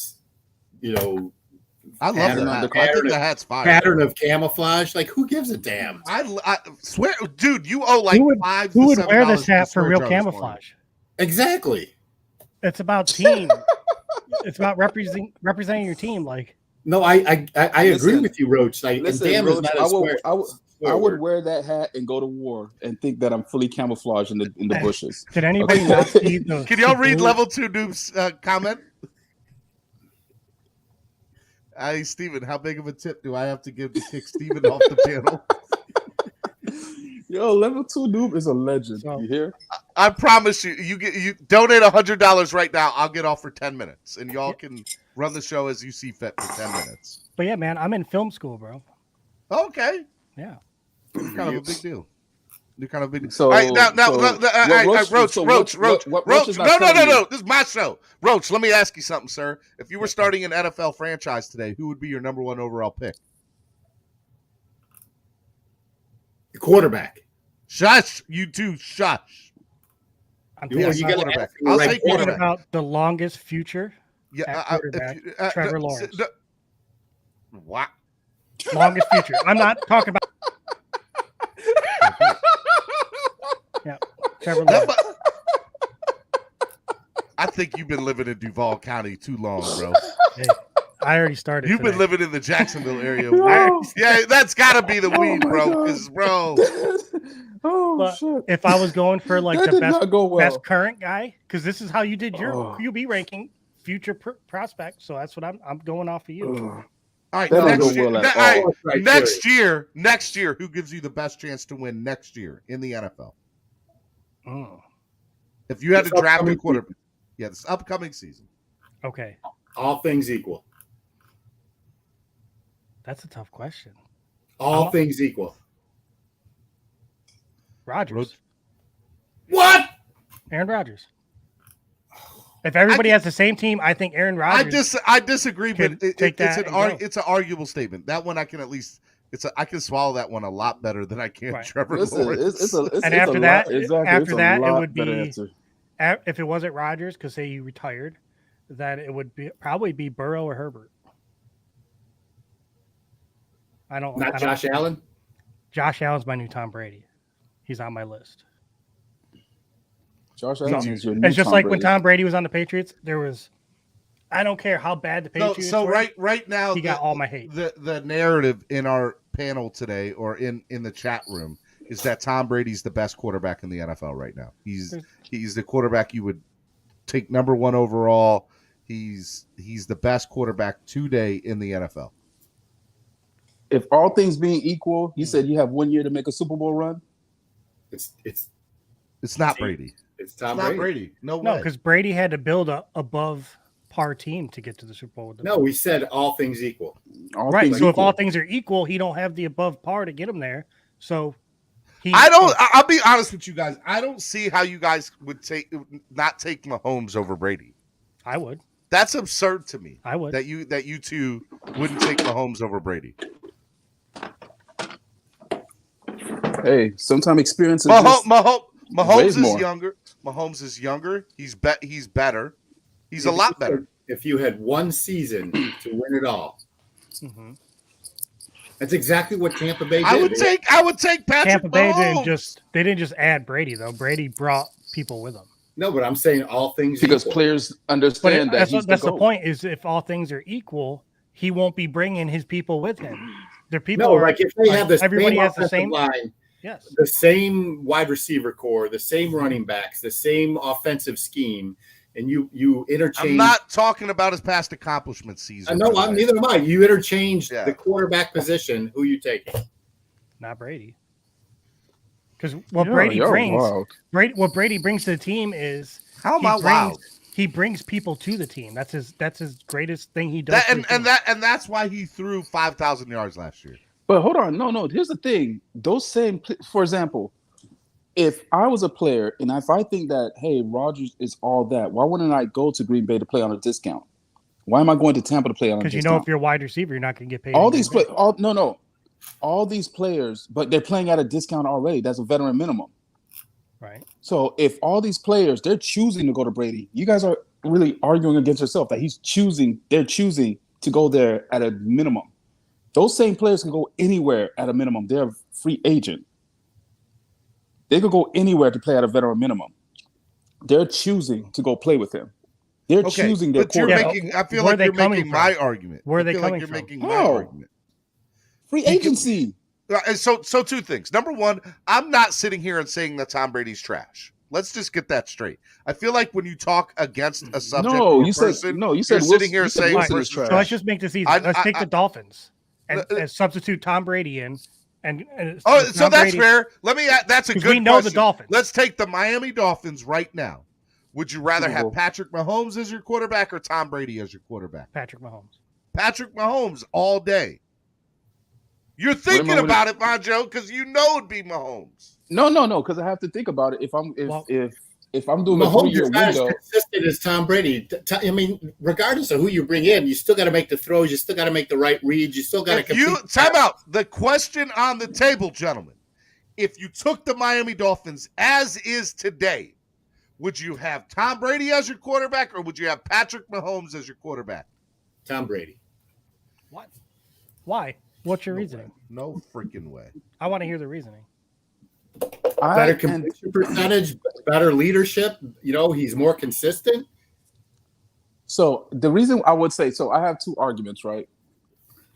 If you want to argue Mahomes, is because he's more mobile and he's probably could take more shots behind that O-line. That's kind of shaky, baby. But if you want to argue our play style with that short to intermediate passing, Tom Brady all day. He'll eat you alive with those short passes. First, just so you know, first comment on my tweet. It's still Mahomes. You still think he can do the unbelievable when he has the ball in his hands. There might be better passers or scramblers, but he has the X factor. That's from Ian Grimsey at Ian's at the pub on Twitter. He's the first person to comment. He's at what? He's obviously drunk. First off, he's at the pub. So he's at the pub. So. Oh, did you guys hear about these our quarterbacks in the NFL hitting people and having golf balls all day yesterday? No. You didn't catch that? No. Josh Allen drove a golf ball into the hold on. And gave a dude. Oh, I did see that. But that wasn't yesterday. That was like 2 days ago at the at the match. It was on TV. So Steven, you don't think that Tom Brady is a better passer at the short and intermediate passing than Mahomes? I would take Mahomes 10 out of 10 times over every quarterback in the NFL right now. Nah. In our scheme, I would take Brady. That's what's wild. Our scheme? That's wild to me that you think that. That's wild. What's our scheme? Why is that wild? Because to me, number one, there's so many things that if you went pros and cons, they all might get it. But if you had to say one over the other, I think Mahomes has the better arm. Wait. He's got the better pocket presence. He can take a hit better. He doesn't get rattled by being hit. Tom Brady does. And you can't tell me nothing. We played against him for 20 years. When that man got his butt on the ground, he got rattled. And that's why we beat him a lot in Miami. Huh? But who's more cerebral? I mean, I think Mahomes is. Mentally? I think Mahomes is the better, smarter. Smarter.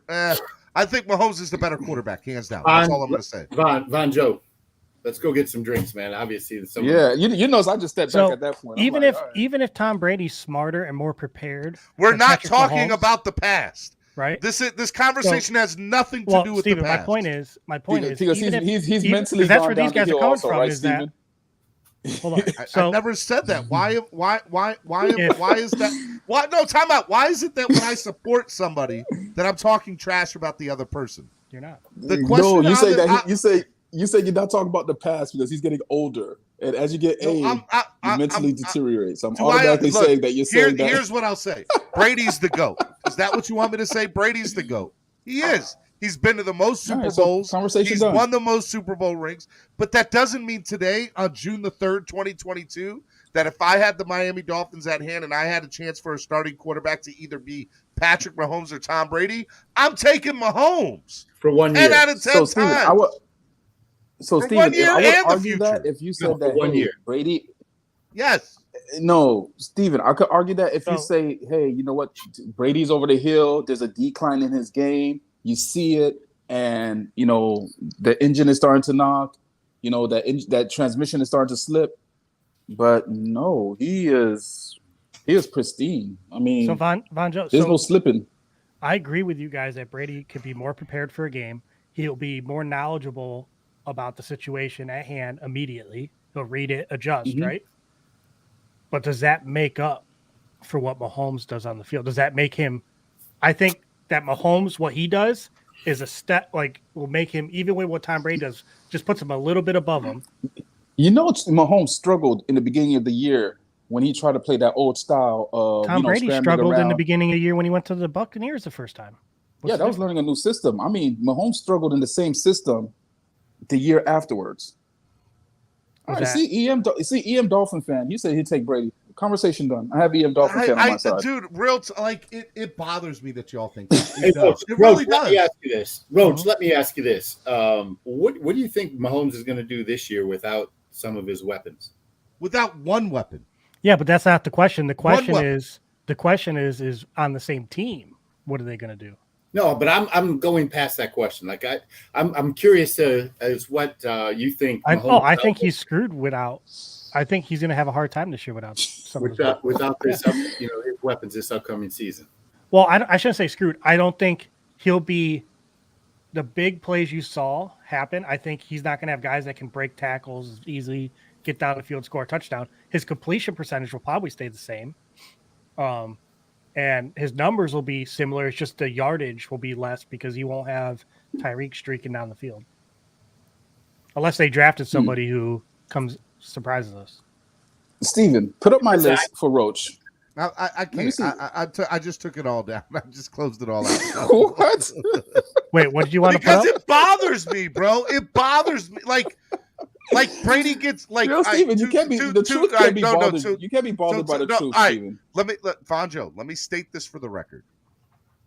Okay, and I know that this is not going to help my cause, but I want to be transparent. It's probably not. You've been doing a pretty good job of not helping your cause lately. Okay, but one thing you're not going to call me is a liar. Like, I'm going to be transparent with you. Do I hate Tom Brady? Yes, I hate him. Like, I have on the field have no love for this guy. None. Off the field, great guy. Same here. Great dad, great person, whatever. On the field, I heard he could be a prick. Well, I've never met the guy, so I don't know. I'm not going to judge somebody. Who's a prick? Who do you say is a prick? Tom Brady. He looked like he has prick tendency. He could be a prick. Dan Marino. I heard Dan Marino is too. Well, when I met Dan, he made my day. So I'm going to say no. I've met Dan, and he's been great. I've never heard that. The two There's or three articles written about it. There are 2 or 3 instances where I've met Dan. What we're not going to do is have Dan Marino slander on this channel. That's not going to happen. Hey, you could be a great quarterback. We're not going to talk. No. He'll be a jerk. No. We're not going to talk about Dan Marino negative on this channel. I'm going to put all y'all in timeout. Just like we can hate Brady for what he does, but he's actually a really nice guy. And you're Steven would pick Lamar over Brady. No, I wouldn't. I would not. But Mahomes, I would. I wouldn't pick Lamar. I wouldn't pick Lamar over Brady. Now, I'd pick Rodgers over Brady. To my conversation, to the point here, to the point at hand. You hate Brady. I do hate. That's kind of true. I do. Yeah, I like it. Cool. Sweet. Can I finish? I do hate Brady. You put it on the screen. I didn't. Cameron's got control of it. Cameron's got control of it. I didn't put it up there. Don't let Cameron actually has control of my screen too. So. Oh, dude, you could be doing so much right now. I could be. I mean, he probably would. I'd be uploading some Brady is not.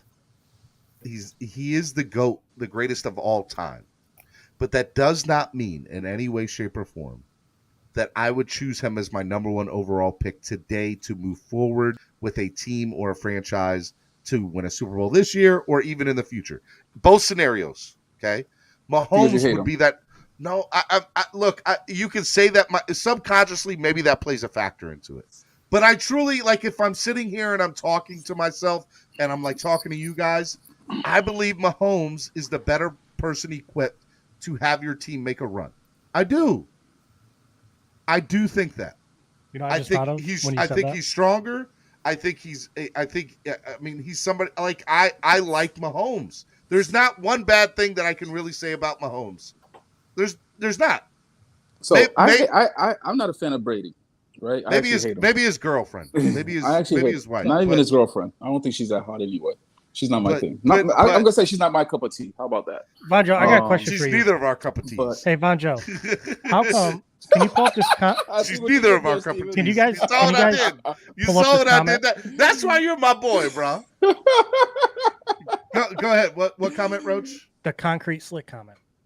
Didn't Brady stop Mahomes from going to the Super Bowl and beat him in the Super Bowl?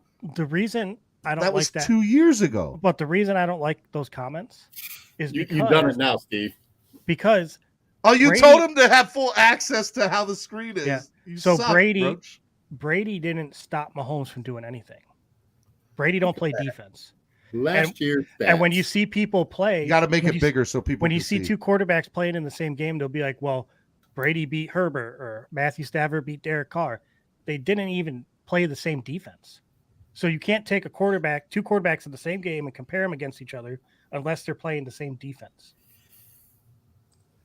You know what I mean? CB83 says, "Why are we even mentioning that dude's name? Tired of hearing it already. Who are we talking about? Brady?" CP83. No, so look, the conversation stemmed from this amazing list that I put together. Amazing. And that people are mad that I didn't put Brady as number 1. Brady should be number 6. Josh Allen. No, actually, Steven is mad that my list is actually better than his, and everybody agrees that my list is better than his. No, that's not true. That's not true. What's on your list? That's what that's what it is. I do. That's all that matters. All right, I'll put it up one more time for people to see his crappy list. Yeah, now Steven, the hate is real, brother. Now I am hating. Now that did sound like a very hater thing to say. Your crappy list, man. Your crappy list sucks. There's matter of fact, we'll just go to the top 17. There's top 17. You got to get out of here? I got to run. What? Whoever made this list sucks. That's what I think. Again, Roach don't know what you're talking about. All right, well, sir. All right, Cameron, you owe $7 to the swear jar today, just so you know. Put it on your tab, buddy. Put it on my tab. Sending me the invoice. I got you.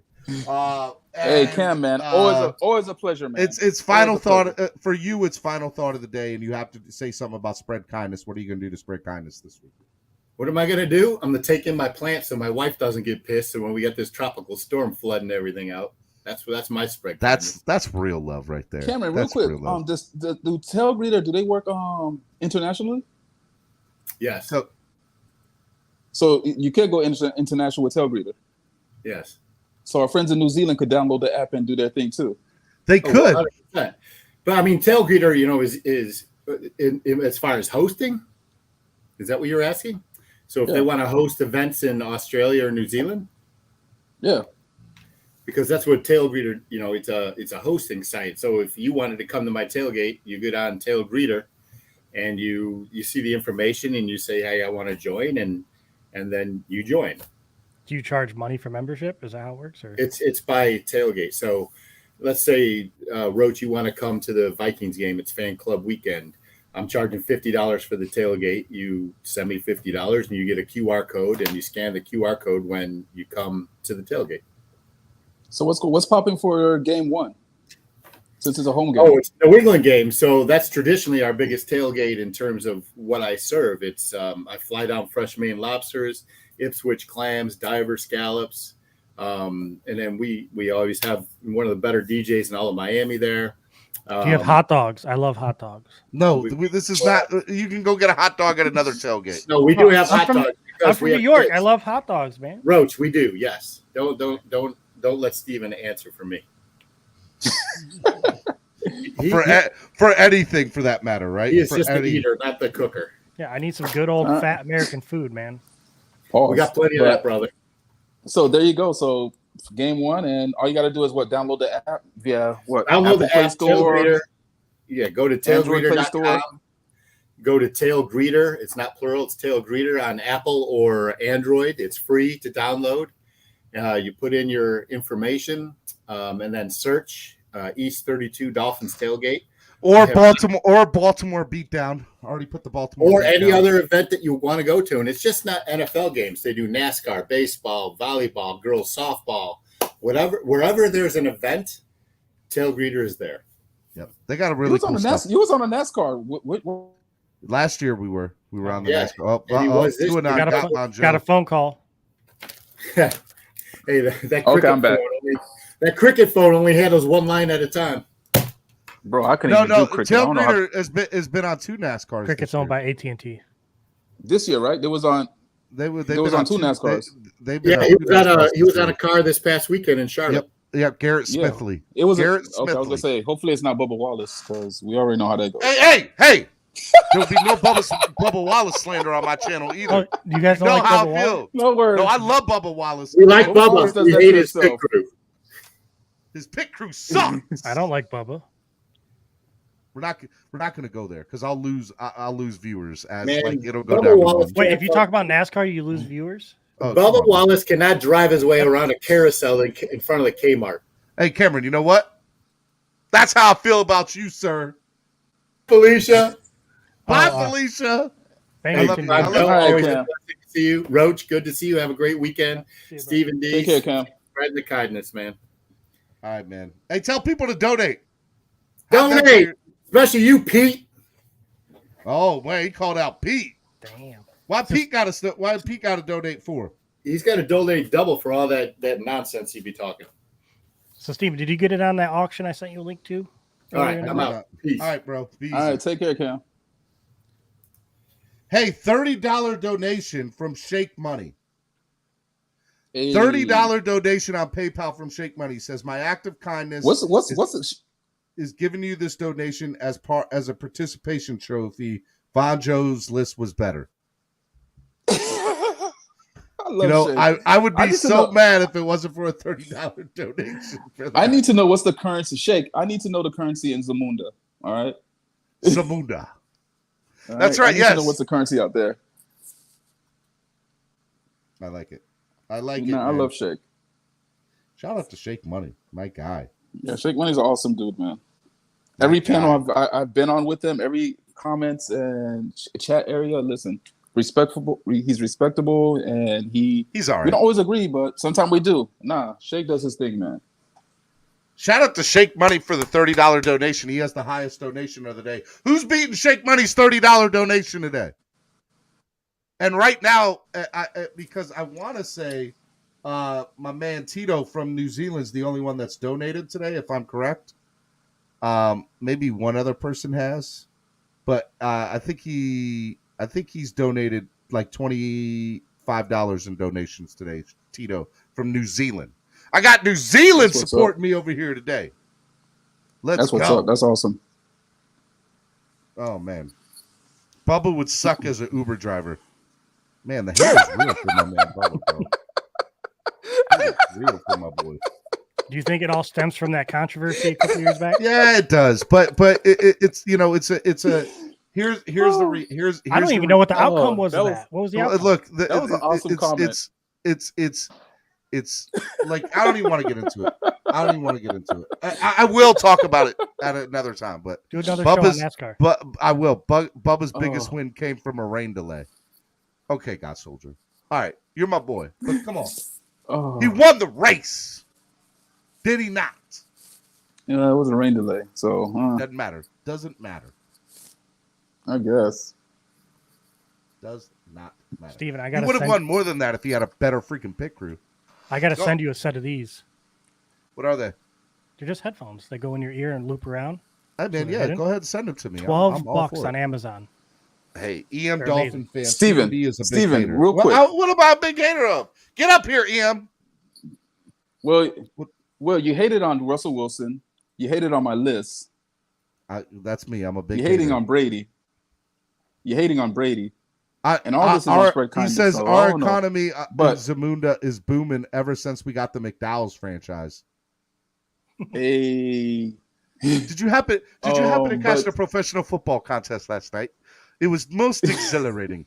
The Giants of New York took on the Packers of Green Bay. And in the end, the game was won by kicking an outlaw pigskin through a big H. It was most exhilarating. Kid, lay off the drugs. So, Steven, real quick, the McDaniel press conference. What about I want to hold on. No, yeah, I want to bring up because he said something last night, but I want to go ahead and, I'm a man, so I could admit when I'm wrong. Are you a man? Okay. Yeah, of course. I'm a man. I'm a man. I'm a man's man, right? So I made a comment. Was it yesterday? I made a comment about him wearing a black hoodie during training camp in the hot sun, right? Correct. Yeah. And he actually addressed it, why he wear it, because I was making fun of him, like, yo, this guy tripping. It's like 100 degrees outside. Why are you wearing a black hoodie? You capping. And he actually addressed why he wears a black hoodie. And it's actually ingenious. He said that he wears the hoodie because he had another hoodie on yesterday. I'm like, yo, this dude is on something. But apparently he wears a hoodie to go ahead to be aware of the players and protect the players because he's running up and down with them. But they got pads on. They're doing way more. They're sweating. He don't want them to have any soft tissue injuries and hurt themselves. So he wears a hoodie to emulate what the players are going through. So he could be more cognizant and take care of them. I mean, I like that. That's good. Yo, I was like, and at that point, I was like, yo, this guy might be a mad genius. I didn't hear anything you guys said. My whole screen went black for like the whole time you were talking. Just blanked right out with a big. When he said that, Steven, no, literally when McDaniel said that, I literally was like, yo, this coach might be a mad genius. He might know what he's doing out here. You like the fact that he is trying to put himself in the players' shoes, which I like. No, right? it's not just that. It's having that foresight to say, hey, you know what? Let me put on heavier clothes. By the way, this is a wild photo. Players. This is a wild photo of Tyreek yesterday. Yeah, it is. Yeah, too bad he can't do that in the game, though. That's a penalty. Blows out his hamstring. That's a 15-yard penalty. That's a 15-yard penalty. Yeah, but y'all like that. Coach, but when he lands and tears up his hamstring, y'all are gonna be like, don't coach, say that. Go knock on wood. Put him in the back room, Steven, for saying such blasphemous. Yeah, don't say nothing like that. Look, man, you don't control who goes in the back room. But that's why I said, Steven, go see there it is. But you know what? I can do the same thing to you, Fonjo. I got the same rules. But swear jar. It's just him having that, that mindset, the way he thinks, and I was just like, yo, this guy might be his level of thinking. His depth of thinking. Well, look at that orange jersey. That's a beautiful orange jersey. Thank God. Let's make the orange. Thank you for Javon Hollins for making the orange jersey great again. Well, you still mad. You still salty about. What's up, EM? What's up, EM? What's good, fellas? What's going on, gentlemen? EM, what's good, brother? Salute. Yeah, man. I had to apologize for my McDaniel comment yesterday on him wearing a black hoodie. After I watched his press conference and the reason he wears hoodies, I was just like, yo, this guy might be a genius. He just might be. His level of thinking might be beyond me. What is that? What happened? What is the significance about the hoodie? So players are running around in the sun and sweating and exerting themselves. And those when you exert yourself to a certain level, you're more likely to be be injured. Pull hamstring, soft tissue injuries. So he wears it. And in the heat, so he could be more to be more cognizant of what the players are going through. So he could feel it. And when he feels like he's reaching that level, okay, maybe the players are reaching that level also. Let me turn it down some. Or maybe I could turn it up. So I was just like, yo, this dude's level of thinking is just ingenious. I don't know what's going on. I hear you. It's just okay. It's just so it's like he's bringing sports science into his thinking, and I'm just like, yo, this guy. I hear you. all that sounds good right at this point, but I'm going to I'm gonna reserve that genius label, being applied to his name until I see the product on the field. As I Sunday, said, he might be a genius because you still have to apply it. That's the other part of the genius is the application. Yeah. I hear you. Yeah. It sounds like next level type, application. You know what I mean? But at the end of the day, bro, it's about wins and losses. That's what coaches get judged for. So I'm gonna reserve all of that until I see the product on the field. JT, what you drinking on this early in the morning, cuz? I'll say, where's JT at? It's some champagne, bro. JT, are you Josh? Yeah. Josh from New Zealand is in the building, boy. Now, what time is it there? What time is it in New Zealand right now? It's 3 a.m, bro. Bro, it's 5 o'clock that's somewhere, cuz. I was gonna say that's a little early for mimosas, but look at him. I love it. That's a little early for mimosas, but hey, man, I can't sleep. You guys got me out of bed.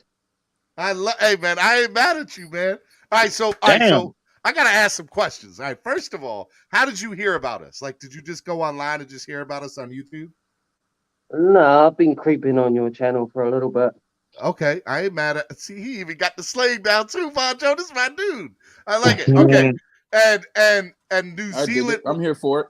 New Zealand. So, how did you become a Dolphins fan, dude? Tricky. Nah, just Tua, bro.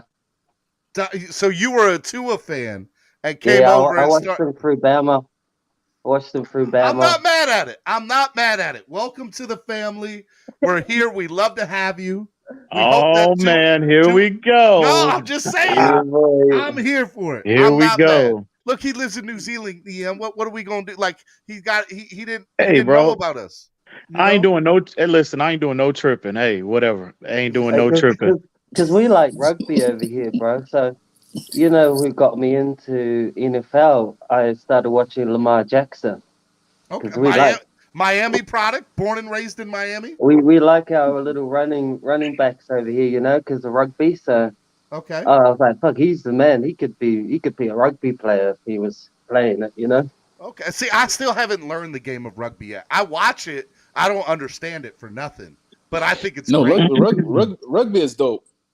Rugby is dope. I watch rugby, and first time I started watching rugby is because it reminded me of street football back in the day where we used to play murder ball or kill the man with the ball, depending on where you're from. Right, where you throw the ball and it's everybody trying to tackle one person. It's a free for all. It gave me that type of feel, and I started watching rugby. Yeah, I started watching rugby. I was like, yo, rugby is dope. Like, this is intense. All right, so you started liking football, NFL or American football because of Lamar, which is a Miami product. Yeah. Then how did you start liking Tua? Like, why Tua? Well, actually, because part of it's because he's Samoan. He's Samoan, like a little bit. And you're Samoan. Because I'm a native New Zealander, so I'm Māori, so we're kind of connected. Māoris. Okay. There was I like that, man. I like that. That's I like that. There's nothing wrong with that. There's nothing wrong with that. So you felt that connection with him, and so he did good at Bama, and then you said whatever team he goes to, I'm gonna root for, right? I'm gonna become a fan of that team. Yeah. Because I liked him off the field too. After I watched him at Bama, he was just accuracy was off the charts, and then off the field he's as real as they come off the field. So I was like, man, how can you not be a fan?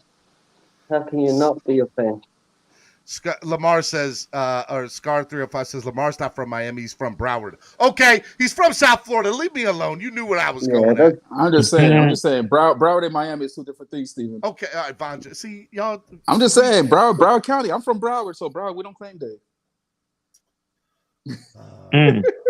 Okay. Anyways, I'm just saying. as I don't know nothing about that. Me neither. I'm like, come on. I know you guys don't know that, but I'm from there, so Broward, we don't really claim days like that. Okay. All right. So you and they don't really claim us.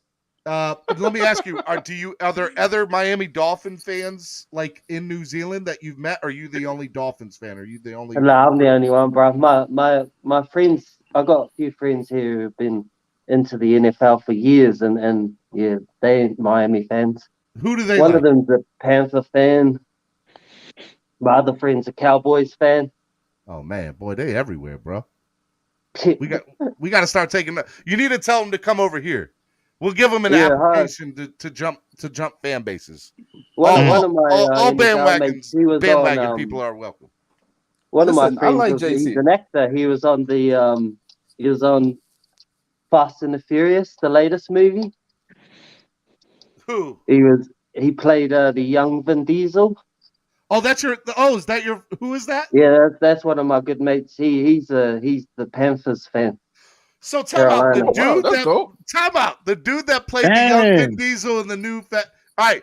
First, can you get him on? Can you get him on the show one day, like with you? Yeah, hard. Yeah, for sure. Josh, I'm gonna hold you to it, man. I'm gonna hold you to it. That's dope. That's what's up. Awesome. I like Josh because we'll talk a little Panthers football for him. We'll talk a little Panthers. No. Football. I'm gonna let you know that Josh is gonna be a Dolphins fan regardless. Because if Tua doesn't work out, God forbid he does, please do work out because it'll be such a better deal for us. And he ends up moving on. He still likes Lamar Jackson because we're gonna bring in that dude from Broward that's born and raised. That's damn. crazy. You know what though? Joe, why you gotta go there? You know what though? Hey, listen, I don't. I can respect JT's. I can respect him because he's honest. You know what I mean? He said that he's a Dolphin fan because of Tua. My only issue, we all know, my issue are the Tua fans that are masquerading as Dolphin fans. So I can respect the honesty, bro. It's just the ones that are trying to that are out here that are masquerading, bro. JT, like, think about it, right? Like JT is a Tua fan though because of the heritage part, right? The culture, right? And so there's nothing wrong with that. There's nothing wrong with that, right? And so and then he's like, I get into the Dolphins now because I gotta support my dude. And now you're like, yo, the Dolphins family, that's crazy. Yo, I just thought about this for a second. I got somebody right now, Franzi, who's listening in Germany. I got JT that's listening in New Zealand. I'm sure Sharif is listening in the Bahamas. and then I got Duke listening in Australia. It's worldwide, baby. We're worldwide, son. We're worldwide around here. Flip floppers I'm a little excited. Flip floppers is a global brand right now, bro.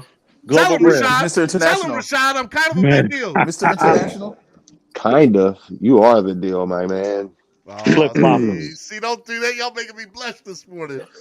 Hey, you got Danny from the UK. Yo. Danny, yep. Danny from UK. Okay, I ain't mad. I'm not mad. I love it. Man. Dang, Steven, that's what's up. I dig it. Don't forget about us little people, bro. Don't forget about us. Y'all right. People over here. I don't want your head to get too big, bro. Right. I would never do. I'm just from thing. Florida. All right, so JT, let me ask you a question, JT. What are you most excited about this year for the Dolphins? My list. That's what he's excited about. The offense, man. The offense. The offense. Yeah. Tyreek Hill. Hey, I was saying all last year that the play calling was terrible, bro. Let them throw deep, but they wouldn't. This year, man, he's going to be bombing it all year. Wow, that's an amazing observation. That's a great and how long have you been watching American football? Well, I watched Lamar through college. So whenever you've been watching what about 5, 6 years? Yeah, maybe like 4 years since Lamar went. Yeah, that's about right. It was first year in Lamar. Lamar. Because he could play in the All Blacks. Do you know the All Blacks? Yes, I know the All Blacks. Yes, right. Lamar could play in the All Blacks, bro. He's that good at running, man. Come on, man. Wait. The All Blacks. The All Blacks. It's a. Hold on, Ian. Don't. No. What? I just wanted to make sure I heard you guys. I just wanted to be sure He's like, hold that on, I heard that. All Blacks. Okay, that's an interesting term. But go ahead. They're the best rugby team ever. Is it? Ever. Okay. I wonder why. I know, right? I think they were. The uniform is. Were all the players? Were all the players black on the team, or what? No. There's a lot of white. Their uniform color. Share. Hey, hold on. This is for you. All right. This is them doing their haka before. And JT, can you do this? Yeah, I'm not going to do it now, but I can do it. Watch this. This is dope. This is the coolest thing you ever see. Stand in front of them. Yeah, let's go. Challenge of the haka. EM, are you watching? Oh yeah, I see it. Watch this, bro. The All Blacks. See? Yeah, you're hilarious, bro. Like, what the hell? And they go against the All Whites. Oh God. Yeah. Man, that's crazy. That's crazy. The script writes itself. That is crazy. The mighty. Wow. Watch this. Well, listen.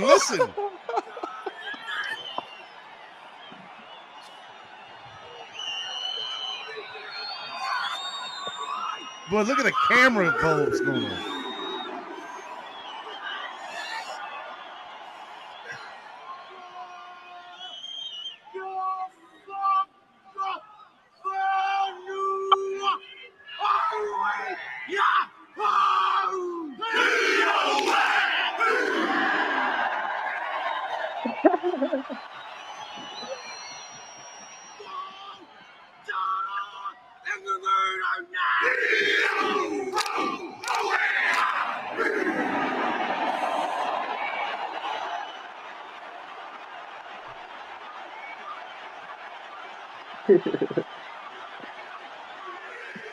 I don't even watch rugby, boy, and I'm hyped.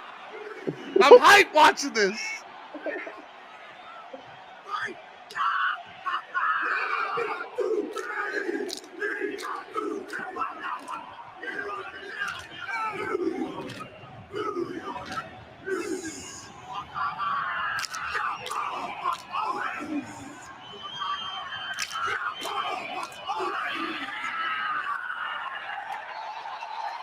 Boy, Well, the challenge has been received. I'm hyped. Ooh. I'm hyped, son. Man. I feel like Dolphins need to watch that before the beginning of every game. I'm sorry. If that don't get you hyped, you need to check your pulse, baby. If the Dolphins do that, at the 50-yard line before a game, the home opener, we're going to the Super Bowl. If we go to the Super Bowl, son. We're going all the way. We're going all the way. All right, so JT, explain to us. Baby. So a lot of people don't know, and I want people to be educated. What did we just see? What is that? Explain that. So that's like a native dance that we do in our Maori culture, which is like a war dance, but it's a sign of respect for the opponent as well. It's a sign of respect for. Bro, it looks wild, crazy, yo. It looks it gets you hype on another level, dude. Do you know that game we just saw that was just up there? Was that? I think England lost that game because I remember they were kind of disrespectful how they kind of walked up like the Mighty Ducks in their triangle, you know. He said like the Flying V. He said like the Flying V. They over here being disrespectful. Right, okay, so I mean, I just man, that's why I love the world, man. That's why I'm all about spread kindness, because I'm just saying, Steven, you could not make that up. That narrative right there, you could not make it up. It just fell into place. I know, right? That's crazy. I'm just sorry. The all black, bro. We're playing the all whites. That is all white. Funny. Said, oh God. Wow. Said, oh God, I cannot be saying this right now. It can't be this funny. It falls into place so well. Oh look, hey guys, look who's watching. Richmond Webb is here. What's up, Richmond? Hey, Richmond, the legend, baby. Salute to the legend. Yo, we can get the legend. If we can get the legend up here, Richmond, if you're listening, Richmond, can you get up here right now? You need to drop that link. Yes, I'll text him. I'll text Richmond because I would actually love to hear what Richmond Webb think about Connor playing center. Yeah, I would too. I would love to hear his insight. Because I ain't gonna hold you, EM. That scares me. I'm terrified of that. Yeah, because we had so many chances to get a center. We had so many chances. Yeah, man. If like again, I said this earlier. I don't like to live in that realm of negativity, but I don't know, man. It's at this point, there's two issues that are somewhat concerning for me, and one of them is that whole Connor Williams experiment. I mean, Dieter must have been an absolute train wreck for them to move him.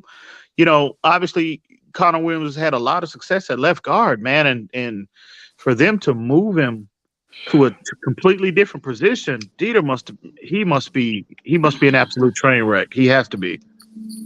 Which is really sad because if Dieter doesn't translate to center, I mean they they're going to abandon that whole Dieter experiment because what other position you going to move him to that he can they tried him at left guard, they tried him at right guard, they tried him at center. Dieter is shaping up to be a wasted 3rd round pick, bro. That's the way it's looking. Not only even that, Ian. When you really think about it, if you put Connor at center, right? That means Dieter's our backup center, right? But here's the thing. This is where I really have a problem. Is that all right? Hey, hold up, quiet. I got somebody coming in. Y'all ready? Hey, he needs to be up here by himself, bro. I'll back out, man. Is it Richmond? It's Richmond. Hey, he need to be on a panel by himself, bro. I'll back out and be happy to listen. I just want to listen to the legend, man. All right. Let me bring him in. I'll let everybody say hello, and then I'll bring. What's up, Richmond? Listen, Richmond Webb, man, it's an honor. It is a major honor. Salute to you, my friend. Wow. I salute all y'all brothers. I was just trying to sneak in here and gain some knowledge, and then. So you have the knowledge, sir. You have the knowledge. Kind of a big deal around That's here. All you. That's all you. I'm just a fan, bro. That's it. I'm rolling with y'all. Oh, Richmond, man, if you're just a fan, I hear you. If you're just a fan, I'm afraid.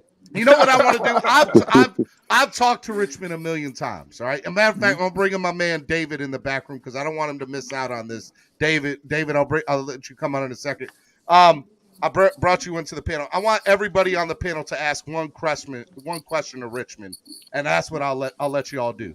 And because I've talked to Richmond a million times, Richmond's my guy. So you guys haven't had this opportunity, so I'll let you guys ask one question to Richmond. We'll start with EM. EM, you go ahead. Ask the first question. I'm nervous right now. I got to be honest. Don't be nervous, man. Mr. Webb.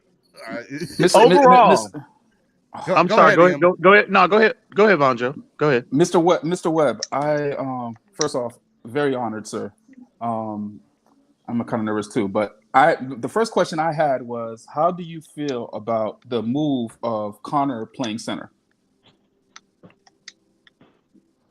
Put himself on mute. Where'd you go, Richmond? He's like, I want to answer you guys' questions. Mr. Webb? Oh, sorry, I dropped off, guys. While I blew it. You blew it. Apparently, they're hooking up somebody with Comcast around the corner. Well, maybe Richmond needs the same guy. I think. Did I blow it? Richmond, you're on mute. You're on mute, Richmond. All right, all right. He looks like he said he's going to come back. Maybe he didn't. It's all Bon Joe's fault. It's he said, hold on 1 second. He said, hold on 1 second. I was gonna say my bad, That's guys. what's up. It's all Bon Joe's fault. Well, let's just blame it on Bon Joe. I'll take that blame, man. That's wow. Richmond Webb. I told you. So first of all, let me just say this about Richmond. Why he's got up here. I had the opportunity to meet Richmond. I guess it was 2 years ago now. At Fan Club Weekend. We really got a chance to talk. I've met him before that, but like 2 or 3 years ago at Fan Club Weekend, I was the MC for the event at the Boat Campers that night, and Richmond was there. And Richmond had a chance for myself and him to talk one-on-one. The nicest person you will ever meet. That is he is the nicest guy you'll ever meet. Number two, he's so knowledgeable, like his knowledge of not only the game, but everything about the game from the fans' perspective. Like, he respects it. He also respects the understanding of how, the players to the fans, vice versa, coaches to the player. Like, he has a knowledge that I don't think is appreciated by everybody within the football community. I would agree. And I would agree. I think Richmond does a great job with all that. With reason, Go ahead, Ian. Involved. Yeah, he does a great job there. The first time, actually, I think in our community, back. All right, hold on. I don't mean to interrupt. He's back. Go ahead. What happened, Richmond? Man, my phone. I was waiting on a phone call and it came through, so that's my bad. It'd be like you were like, hold up, I'm on the #1 Miami fan morning show. I got to call you back. right? That's what you told him. Wrap it up quick, man. They start bumping their gums. I say, okay. Yeah. Hey, man. Richmond, you down in Texas? You in Texas? Aren't you? You still in Texas? Yeah, I'm in Houston. Yeah. You from there originally, huh? I'm from Dallas.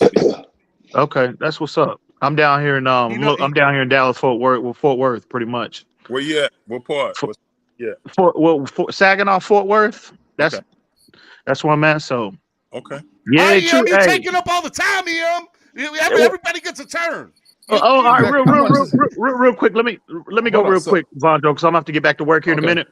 Okay, I got a question. First off, it's truly an honor, Richmond. This is the second time that we've had to engage on stream. The first time we met was back when I was co-hosting with Reason on Finside, and we had you on. I think you were our first. Okay. You were the first guest, I think, on Finside at that time, and it was an amazing show, a lot of insight. We were picking your brain over just the game itself, and it was a very good experience for us all. But let me ask you, like, moving into the season. Yeah. I know Vonjo has a question about, he's going to ask you about Connor Williams possibly transitioning to center. They're moving him to a completely new position. Me personally, I think, two things. It could be that Dieter is just not where he needs to be in terms of his development at the center position. I understand that. I understand the logic behind it. But I think the biggest glaring hole behind on this O-line moving forward is backup left tackle. So I know we brought in Teron Armstead, which is arguably, when he's healthy, he's a top 3 player at that position. But what do we have behind him? He's a great player, but he's injury prone. He misses games during the season. That's just what he does since he was drafted. So knock on wood, in the event he goes down, what are your salute? Do you really want to see Austin Jackson or Liam Eichenberg at left tackle? So what are your thoughts on my concern? Is that legitimate, you think, or am I just being, like overly pessimistic right now? No, you're not overly pessimistic. I think the thing that we truly got to focus on is, like you said, Vonjo was going to bring up, is the center position, like Connor Williams. I thought that was going to be the left guard, but evidently, I don't know if they're trying to create more competition at the center position or whatever, but Connor Williams wins that position out. Who's your left guard? And then I thought we were pretty much set across the board except for the right tackle. And I thought Austin Jackson and Liam Eichenberg would possibly bow that out unless they sign somebody late or whatever. And then to answer your question, I think whoever doesn't win that right tackle position is going to be the backup swing tackle for the right and the left tackle. So if something happens to Teron Armstead or whatever, the next man up will probably be either Austin Jackson or Liam Eichenberg, whoever doesn't win that right tackle position. That's the way I see it now. They still could possibly add somebody or bring somebody in. A lot of time after this time now, a lot of people will release players due to salary cap implications and stuff like that. But since we hadn't brought anybody else in, I'm just addressing what we have now. But evidently, maybe they're not. Either they're trying to bring more competition, I think, to the center position or whatever. But my thought was, and I'm not there watching every day, so I don't know. But my thought was Connor Williams going to be our left guard. And I don't know of him ever playing center, so that's kind of thing that's kind of strange. I think they addressed it a little bit, Richmond, that he played in college. I think a little bit. Oh, did he? Okay. Yeah. Can I get one more quick question in, Steven? One more, real quick. The other panel want to ask another question, man. I got to be respectful to everybody. All right, go ahead, real quick. Real quick, Richmond. Yes, sir. Connor Williams, you being from Texas, I'm pretty sure you're pretty familiar with him. Him being a UT alum or whatnot. He chose the wrong school, but I'm not gonna hold that against him. I hear you. That's what's up. So we all know that, okay, he's a natural left tackle. That's what he played at Texas, right, for 4 years. And I would think the logical move would to cross train him at left tackle in the event Richmond, in the event Teron Armstead goes down, right? So to me, so what are your thoughts on that as opposed to cross again? I don't understand again, Jeter could be an absolute train wreck. They absolutely have no depth at center, but I think that position is just more important because again, I'm knocking on wood, and again, Armstead misses games, but I would have thought that they would have, maybe used those reps to cross train him at left tackle in the event, Armstead goes down. What do you think about that? My thoughts are, and I hear what you're saying, and he played left tackle at Texas, but if they moved him inside when he was with the Cowboys and he didn't really play He didn't produce tackle right or left at the Cowboys, I don't see him as being a tackle. So it's a reason they possibly moved him in. The game at the college level is, you got to raise it another level. You get to the NFL. It makes sense what you're saying, but with him not playing, even with the Cowboys, he was never. I don't never remember them kicking him outside to play tackle. So it makes to me. It makes more sense to even give him some reps at center guard than guard tackle, because especially left tackle. That's normally got your speed guys over there and stuff like that. You normally got your tougher guys over there. So.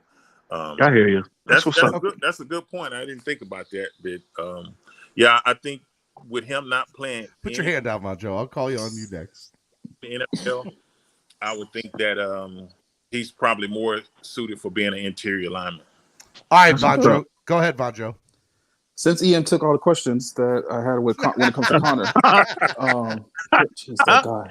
I love you, Ian. Vonjo. No, it's all good. But Mr. Webb, how big of a red flag is it that we haven't heard anything about Solomon Kindley all camp? With all these pieces we're moving around, but we haven't really heard about Solomon Kindley. That's the right guard, right? Did he play right guard? Yeah, right guard. Yes, yeah, he was a right guard. Yeah. So is he's a starting right guard, right? No, Kindley. I don't think he started last year. Y'all getting me mixed up. No, Hunt. I think it's our He started 16 games his rookie season. Oh yeah, rookie season he started. Rookie season. Okay, so I'm getting them mixed up, right? So Hunt is the right guard. Kindley played behind him, but I think he was injured or he came in overweight last year, right? Yeah, he came into overweight in the training camp last year. Yeah, and I thought with this coaching staff that we'll hear more from him because he had the size, and I believe he had the talent in college. And I was hoping that, okay, maybe with 10 eyes that specialize on the O-line, maybe we'll get more from Kindley. Maybe we'll hear more about Kindley, but it's been crickets. Might be a reason for them crickets. He has lost a lot of weight, though. He has lost a lot of weight, man. He is trimmed down significantly. Yeah, so I thought we'd hear more, but. Yep. Like I said, I hadn't heard anything. That's a good question, but sometimes, typically, if you're not a starter, you're trying to break in the lineup. Even if you're a backup, I'm looking at. You always got to have a mindset that, if you can't beat that guy out, you want to play away from being a starter. If in the event something happens, but. I think it's going to be tough that I think about it because you got to look at it. They didn't bring Connor Williams in, and they're going to sit him on the bench. So, like you said, either they're working with Michael Dieter. If he works out at center, I'm sure they're going to kick Connor Williams back to the left guard. You got Armstead at left tackle. You got Hunt at right guard, and then either Jackson or Eichenberg at right tackle. Where are you going to put him at? No room for him to play on. I don't think Kindley's going to be Hunt out at right guard. No, absolutely not. No. So how hard is it to play from right to left, and vice versa? It's just everybody gets one question. Everybody out here talking two questions. I got excited. It's a good question, though, Vonjo. Yeah. I'll blame EM. It's always EM and Vonjo, man. That's a good question because most people just think that you just go from one side to the next. But typically, like I played on the left, so if I went to the right, even though everything is opposite. So those plays were going away from me, but now they're front side if you switch to that side. So it can take a minute to adjust to it. I know most people don't make sense, but I always try to say if you grew up and you learn to write with your right hand, and then I say, okay, tomorrow from now on you're gonna write with your left hand, it will be a distinct difference because now your right hand's your dominant hand. So it's whatever side you've probably spent the most time on. That's your dominant side. Even with a tackle, you kick with your on the left side, your right leg is up, and you kick back. But you go to the right side, you got to kick with the opposite leg. Well, your right leg on the left side is probably stronger. So now that you're switching to the side, now you got to kick with your left leg, which you're not used to. It's just totally opposite. You can adjust. Some people adjust quicker than others, and I think a lot of times if you're a backup, it's a little easier because you're only going to take reps from both sides. But if you're a starter, you don't switch sides like that. So I think if you're a starter, it'll take you a little longer. But if you're a backup and you kind of been taking reps in practice from both sides, it's a little easier. All right, let me let Roach go next. Go ahead, Roach. Hey, Mr. Webb, how's it going? What's up, Roach? I got a good one for you. It's about media. Back when you played to now. Okay. Would you be open to how much the media has access to you today as opposed to what you had when you played? And then part two, because everybody else got two, who was the scariest person you ever lined up against? Part one, the media access is way, way more. Even the draft, I tell people even when I came out, I was at home, but it's like a red carpet event. I mean, the NFL really has done a great job with the way they put on the draft and all that, and they move it from city to city. And I think when I came out, it was a few guys went to New York, and that's where the draft was, but now they moved around.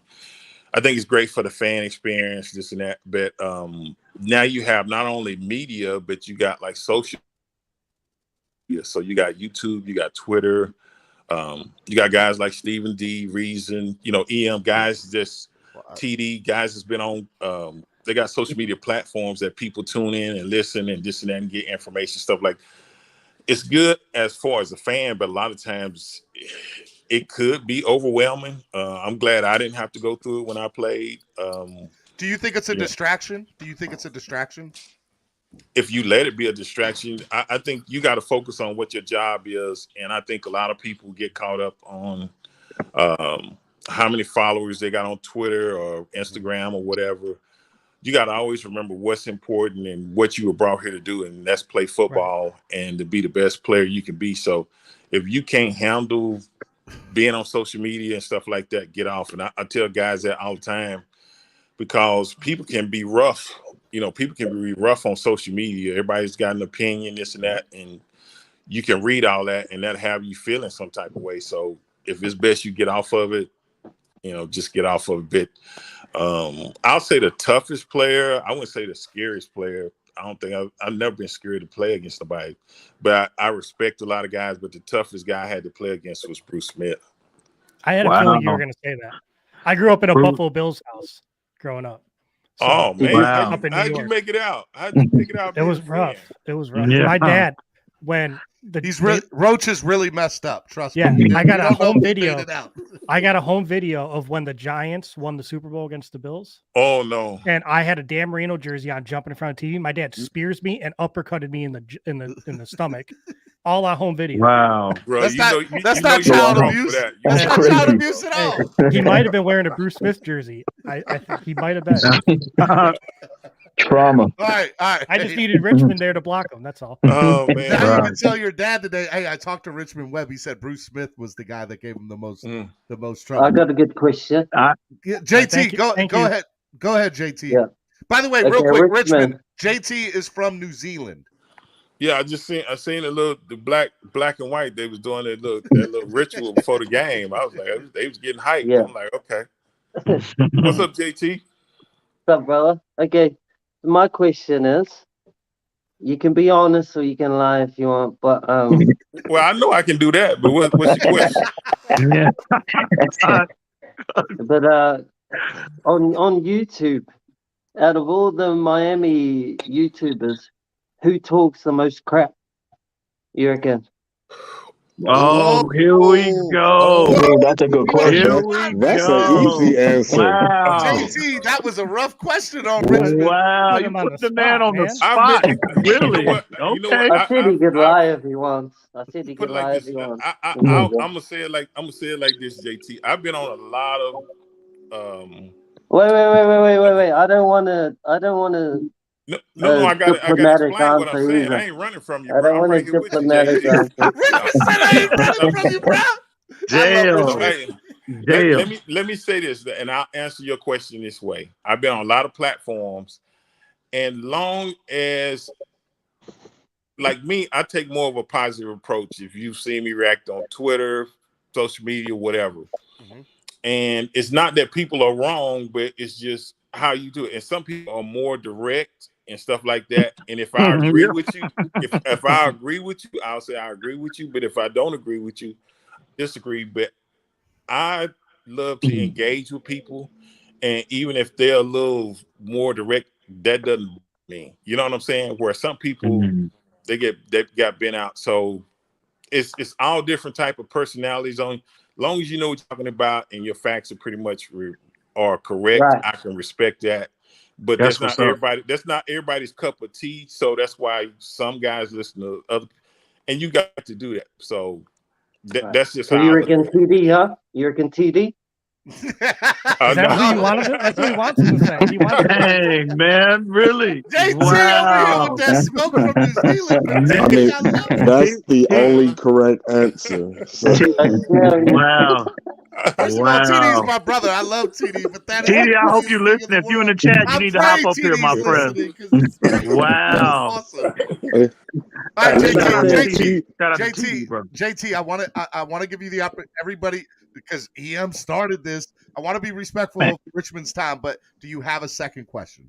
Man, he came with that smoke on the first one. I don't know if I can handle another one of his second ones.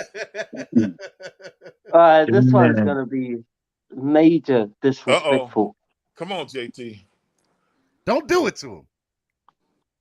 What are you known for? What are you known for? Are you a former NFL player? Okay. All right. So he's a New Zealander. He's a New Zealander. This is a fair question. So Richmond played for the Miami Dolphins. He should be in the Hall. He will be in the Hall of Fame. Long time ago, JT. He will be in the Hall of Fame. I assume that. I just no. Don't. I'm not I think you've been in that cabinet too long this morning, bro. JT, that's you've been in that cabinet too long. Yeah, you good, bro.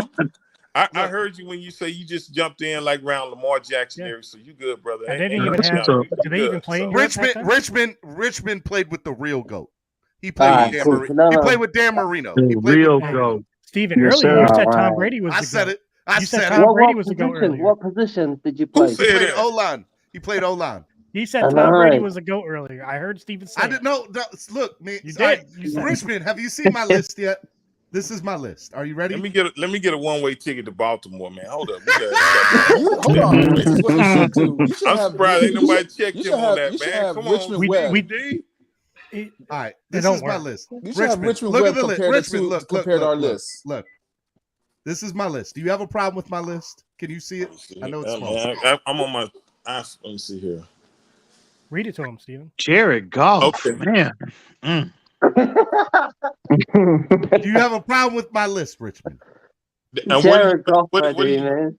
Last year? Jared Goff. No, this is right now, today in the NFL, and my metrics are natural ability, past accomplishments, current team and scheme, and future projected ceiling. And some of those metrics are used a little bit stronger compared to other people. Like, for example, I would rather have Tua over Jared Goff and Jimmy Garoppolo, but I also think that it's unfair for me to put Tua above them because Goff and Garoppolo have been in a Super Bowl, right? So, that's kind of where I see that, It's okay to show a real list also, Steven.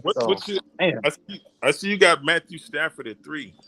Yeah, and I have Aaron Rodgers at 2 and Patrick Mahomes at 1. And what everybody's giving me a hard time about today, Richmond, is that they say that I should have Brady at 1 and I have Brady at 4. Well, he's got the most accomplishments. You going on that?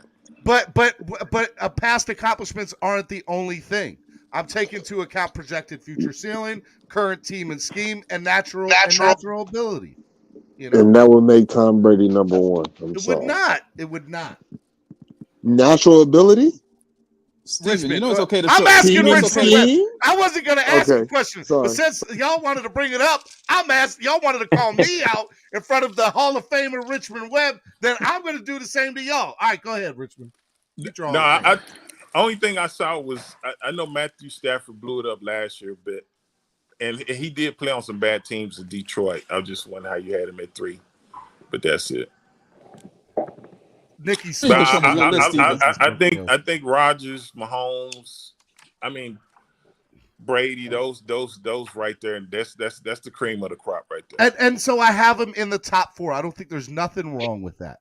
And I have Stafford, who's there, who just came off a Super Bowl victory, who I don't think that's wrong either. You know? Excuse me, Mr. Webb. Mr. Webb, would you mind seeing You don't a real get list? a third question. You don't get a no. I got other people. I just wanted to know if he wanted to see a real list. You can tweet him. You can show him a real list, Steven, while he's pulling up his makes list, sense. check this out. I just thought of something. Richmond can clarify something for us. What is who's responsible when at the line of scrimmage and your quarterback's there and you see like a corner blitz come in or a linebacker?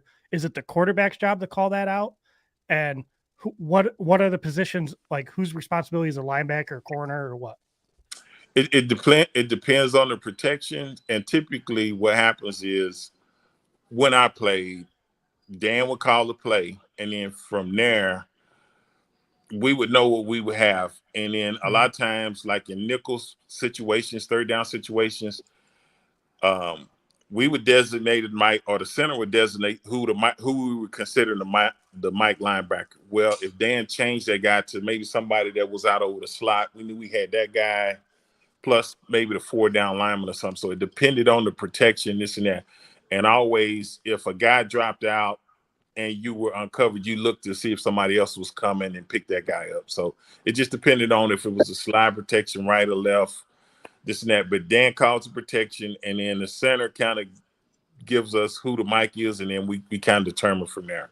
And then sometimes he would change that, but that's how we would do it. And the reason I was asking is because people were complaining when Tua got hurt that he should have. It was his job to assign that protection in that Buffalo game. The Buffalo game. And I was just curious if that's an accurate take or not.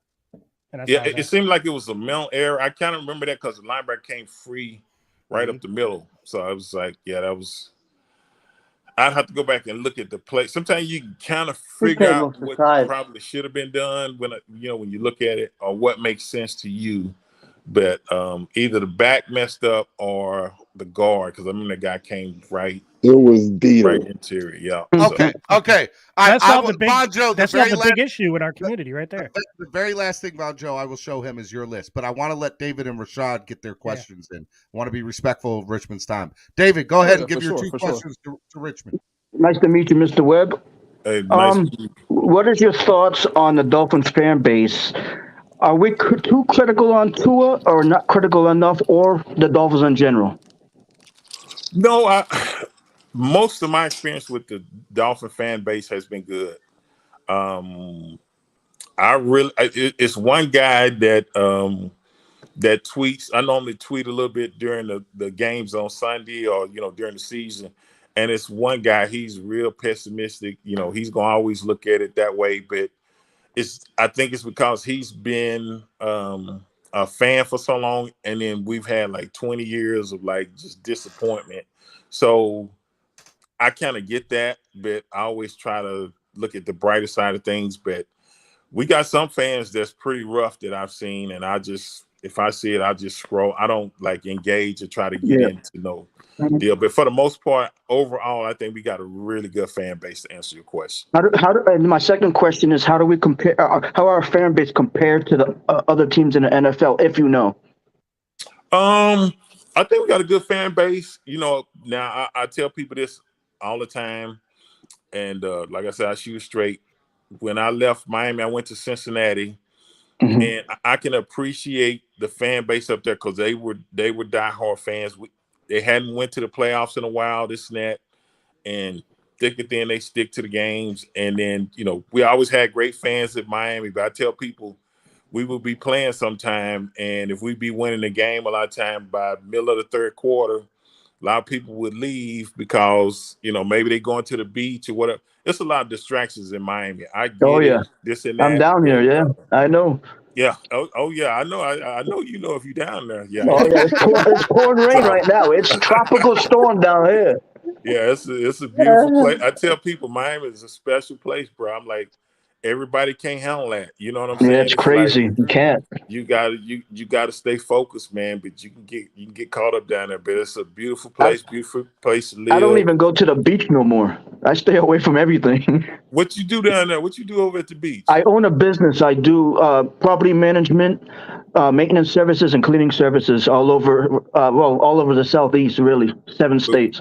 But what happened at the beach? You gonna tell us about that, or you don't No. David said no. No. Rich was like, I'm gonna give it back. I'm gonna put everything. Let's just say there's been a lot of fun on beaches. It is a lot of fun. We're gonna put a period there. And we're gonna table that topic. Especially Dania Beach. Let's just say Dania Beach because it's quiet. Okay, we're gonna leave it right there. All right. Let me let Rashad get up in here. Rashad, man, take yourself off mute. Floor is yours to ask questions. Yeah, how you doing, Mr. Webb? Hey, what's up, Rashad? Not much.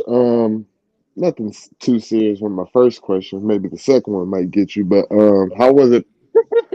How would you describe what made Dan Marino Dan Marino?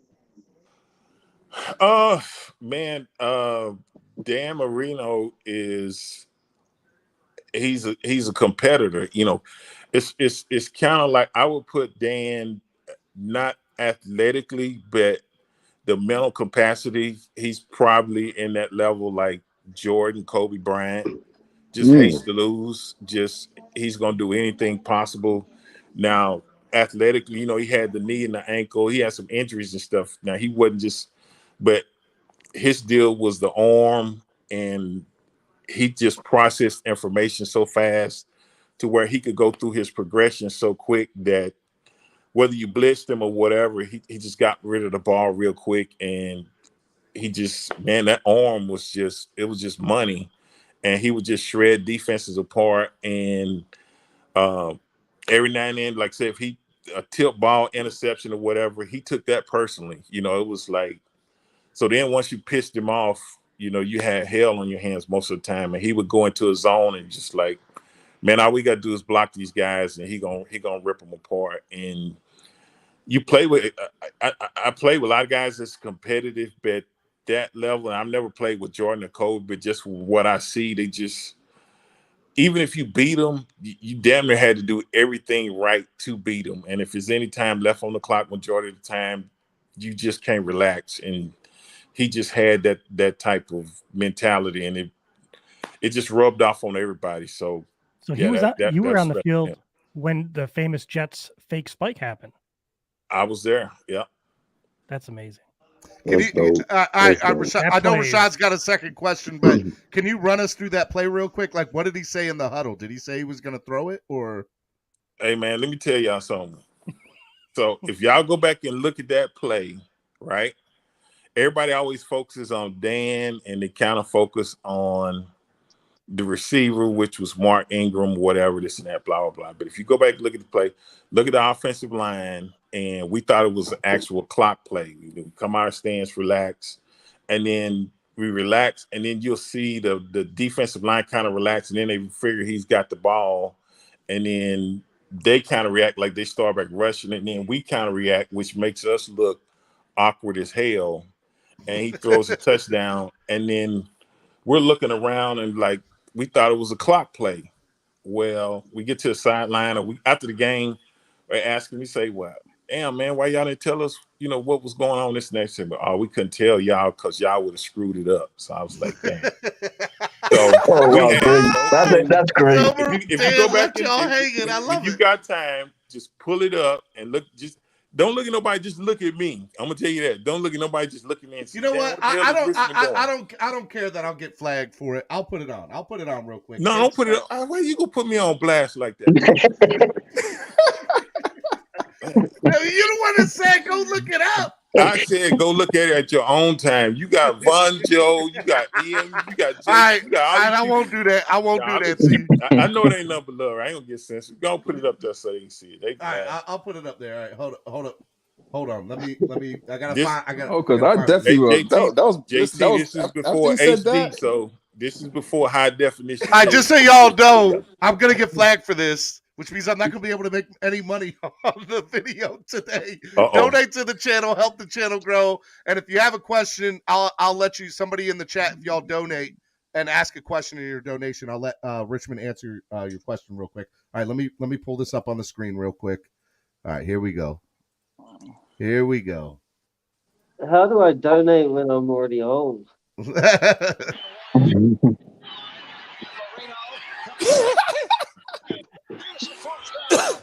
This is like the last 40 seconds of the game. All right, now, Richmond, tell us what's going on here. Tell us what's going on here. He said clock. Okay, he said clock. All right, keep on playing it, right? I'm gonna take it off. I'm gonna put it on mute and let you kind of do the play-by-play here. Yeah, clock. So we just kind of take. You're on the left side of the line. You're on the left side. I'm on the top left up there. Yeah. Okay. All right, you're on the left side there. And there you go. I mean, everybody just stood up. Y'all do look super relaxed. Y'all just getting it. That's a nice way to put it, bro. You my man. He said we look relaxed. I got you. Oh man, that's too funny. I ain't gonna hold Richmond. I ain't gonna hold you up, bro. But you just kind of stood up there like, all right, man. What's the next play? I did because it was a clock play. Yeah. Richmond was like, what just happened? They don't think big man got an image now. You know what I'm saying? They it's always the running back, the quarterbacks, the receivers. They go out with their socks, even the wristbands. They ain't no love for a big man in the game. You know what I'm saying? So they put us out there, man. All right, my man just stood up like, all right, this is a rest play. All right, bet. Yeah, exactly. Rashad, I want you to get your last question in. Go ahead, Rashad. I don't want to cheat you out of your two questions. Gotcha.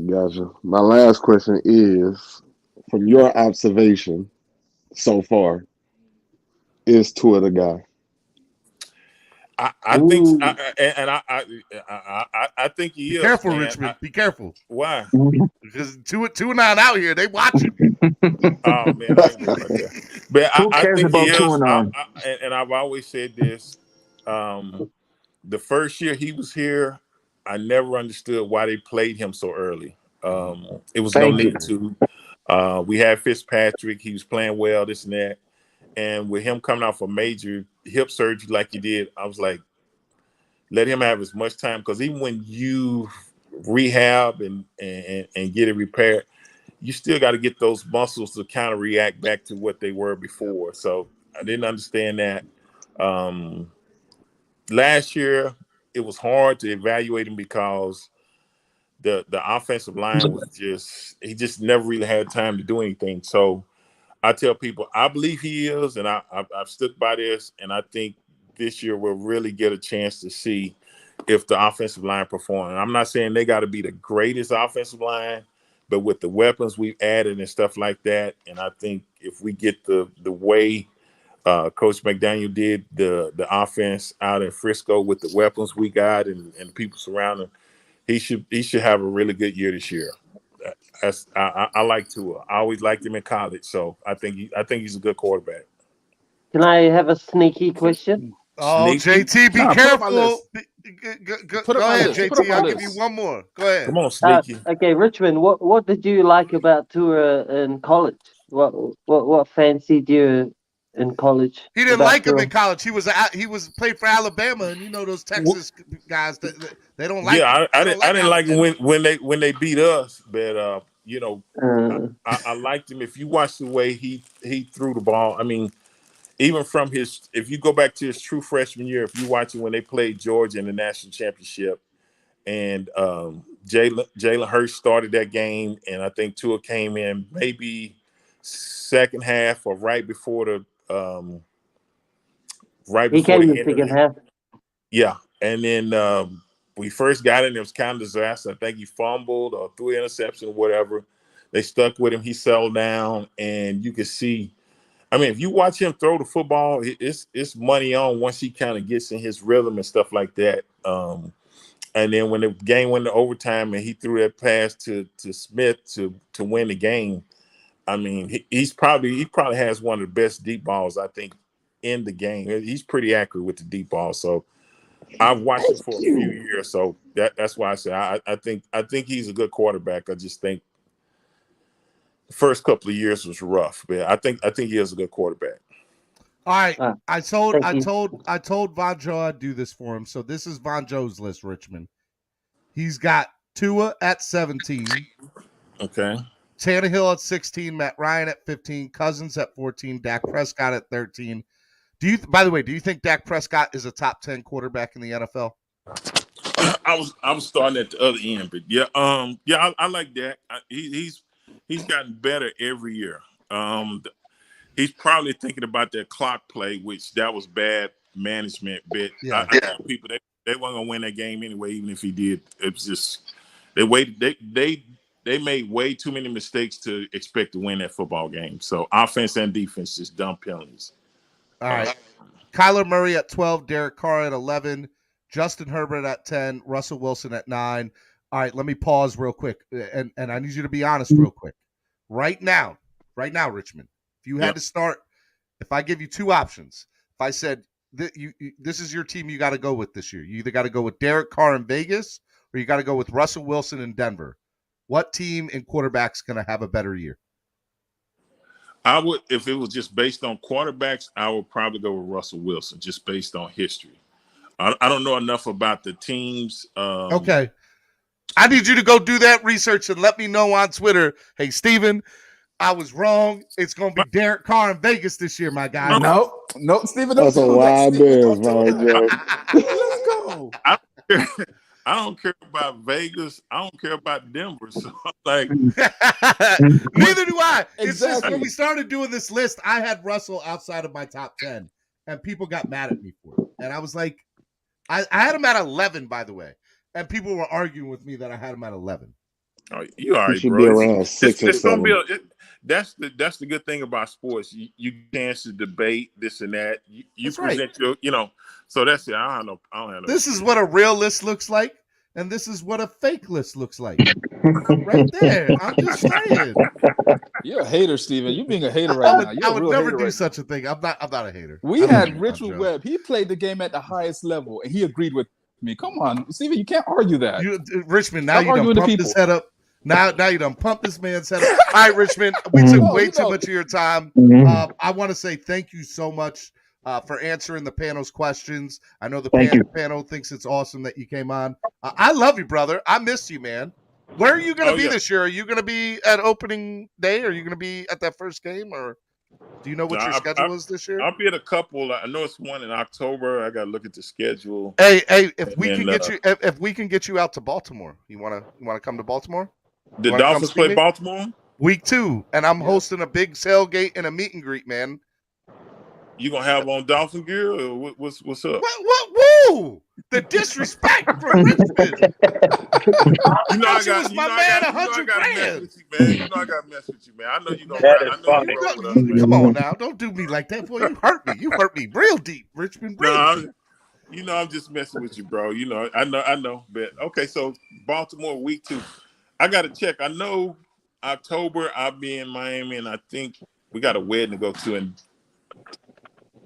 that ain't got nothing to do with September. No, the wedding is in November in Miami. So I know it's 2. So maybe I might catch 3 games.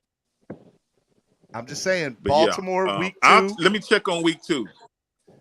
Hit me up, and if we get enough pre-sales, we'll do what we can to get you out here and set up, and I'll take you to I'll get you some crab cakes, my guy, some crab cakes, some real crab cakes. See, they got their good food. I'm just saying I'm a big guy, man. I'm just saying I know where the good food spots are at, Richmond. Yeah. Rolling with you, dog. You ain't got to sit one time on that. That's what I'm talking about. That's what's up. Richmond, I love you, brother. Hey, tell the people it's always a where pleasure, they Mr. can Will. find you. Love y'all, man. You got your own podcast. Tell the people what you got going on. Yeah, I'm chilling right now. You know, I'm on with Reason. Once we taking a little break, but that's Finside NFL. Yep. And he normally posts it like Thursday or Friday, but we take It's a the little off break, season. Yeah, no, it's the off season. I got you, man. And people can find you on Twitter, right? At Richmond Webb. Yeah, Richmond Webb, and then Facebook Richmond Webb, and then Instagram. Go follow. Somebody actually had this my name, so Instagram I'm at the real Richmond Webb, but I be on Instagram a little bit. Most of the time I'm on Twitter, so that's the easiest way to find me. All right, Richmond. I love you, brother. Thank you for coming on, man. Thank you, sir. Absolute Peace. honor. Absolute Bless honor. Appreciate it. That was awesome. Steven, you know you can't talk to me no more, right? Richard Webb agrees with me, so you can't talk to me no more. Just to let you know. Hold on. Let me have my Where my Ian 2 go? cents on this. I was waiting in the back room forever. I didn't have a chance to get on and say how bad your list was, Vonjo, and how bad your list was, Steven. That's okay. Both of y'all have bad lists. Listen, the garbage. Listen, I got Richmond a Webb like question. my Wait, list. do you have a list, About David? his list. David, you got to make your own list, though. Now. I have it right here written down. I'll send it to you. You already did it. Okay. I'll send it to you. I got a question. I What got makes some Dak- people. Go ahead, Rashad. What makes Dak Prescott? What makes Deshaun Watson so All right, much better than Dak Prescott? hold up. I'll answer that in a second. Wait, excuse me, what? Hold on. I just want to Yeah, say something. I said it. Do you know By the how way, I dope, have Dak Prescott at 13. hey, do you know how dope that was that we were just chilling Yes. and talking and Richmond that came was into the pretty chat, cool. bro? That was awesome. And then let me- EM was Everybody trying to just get became too in the EM air. was trying to be like, oh no, I'll let you do your thing. No, man, this is a show for the fans by a fan. And I wanted you all to have that opportunity to ask Richmond a question. Listen, I truly that meant a appreciate lot that. to me. I might just go to Baltimore just to meet him. Hey man, if y'all want to come to I Baltimore, thought the I'm just same saying. thing. That's pretty gay, bro. You got room on that couch, Steven? Hey, bro, you know how many people trying to get on my couch for this game? But I will say this, man. If y'all are really interested in coming to it, tail greeter. I'm trying to get the link. I don't have it. I thought I had it saved. I guess I don't. But Trying to. Where is Fan Fest? Is that in Miami? yeah, Is that a FanFest home is. game? Yeah, that is the. I'm not sure. That's the Vikings game. Is FanFest. If you go to this link on Tail Greeter, it's for the Baltimore Beatdown. You guys can click on it, and if you guys come, it's a ticket to the. I have a ticket to the game. I have a tailgate, or you can buy a ticket to the game and tailgate package for a little bit less.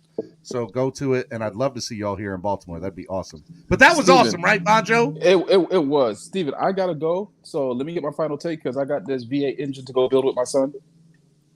Nice. Oh, snap. Yeah, so we're gonna build this model V8, so I gotta get started on it before the twins get back home. But just to let you guys know, we had an honor to speak to one of our legends when our O-line was actually great. We haven't had a great O-line since I feel like Richmond Webb. But right. So guys, let's go ahead and is when you get content like this, when you get a chance to have conversations with, legends of our own team that gives you even more reason to support the channel, help the channel grow so we could do more things like this. So we could go ahead and take the show to a new level, right? So guys, take a moment, donate, support the channel, help the channel grow. I mean, where else you gonna get content like this? I didn't see ESPN sitting there having a whole conversation with Richmond Webb, asking him questions and facts about our team and what's going on, and he's giving us the real, no filter, no fluff. This is true. Come on, man. Come on. All right. Love you, Greatest Steven. I'm show out. ever. It was Fully a pretty honored. awesome show. I'm out, today. man. I appreciate it. Love you, Bonjo. Be good, bro. You guys take care. Matter of fact, we're just gonna wrap up and do final thoughts of the day. I'm gonna let JT go last because he's all the way in New Zealand. Let me go. David, final thought of the day, sir.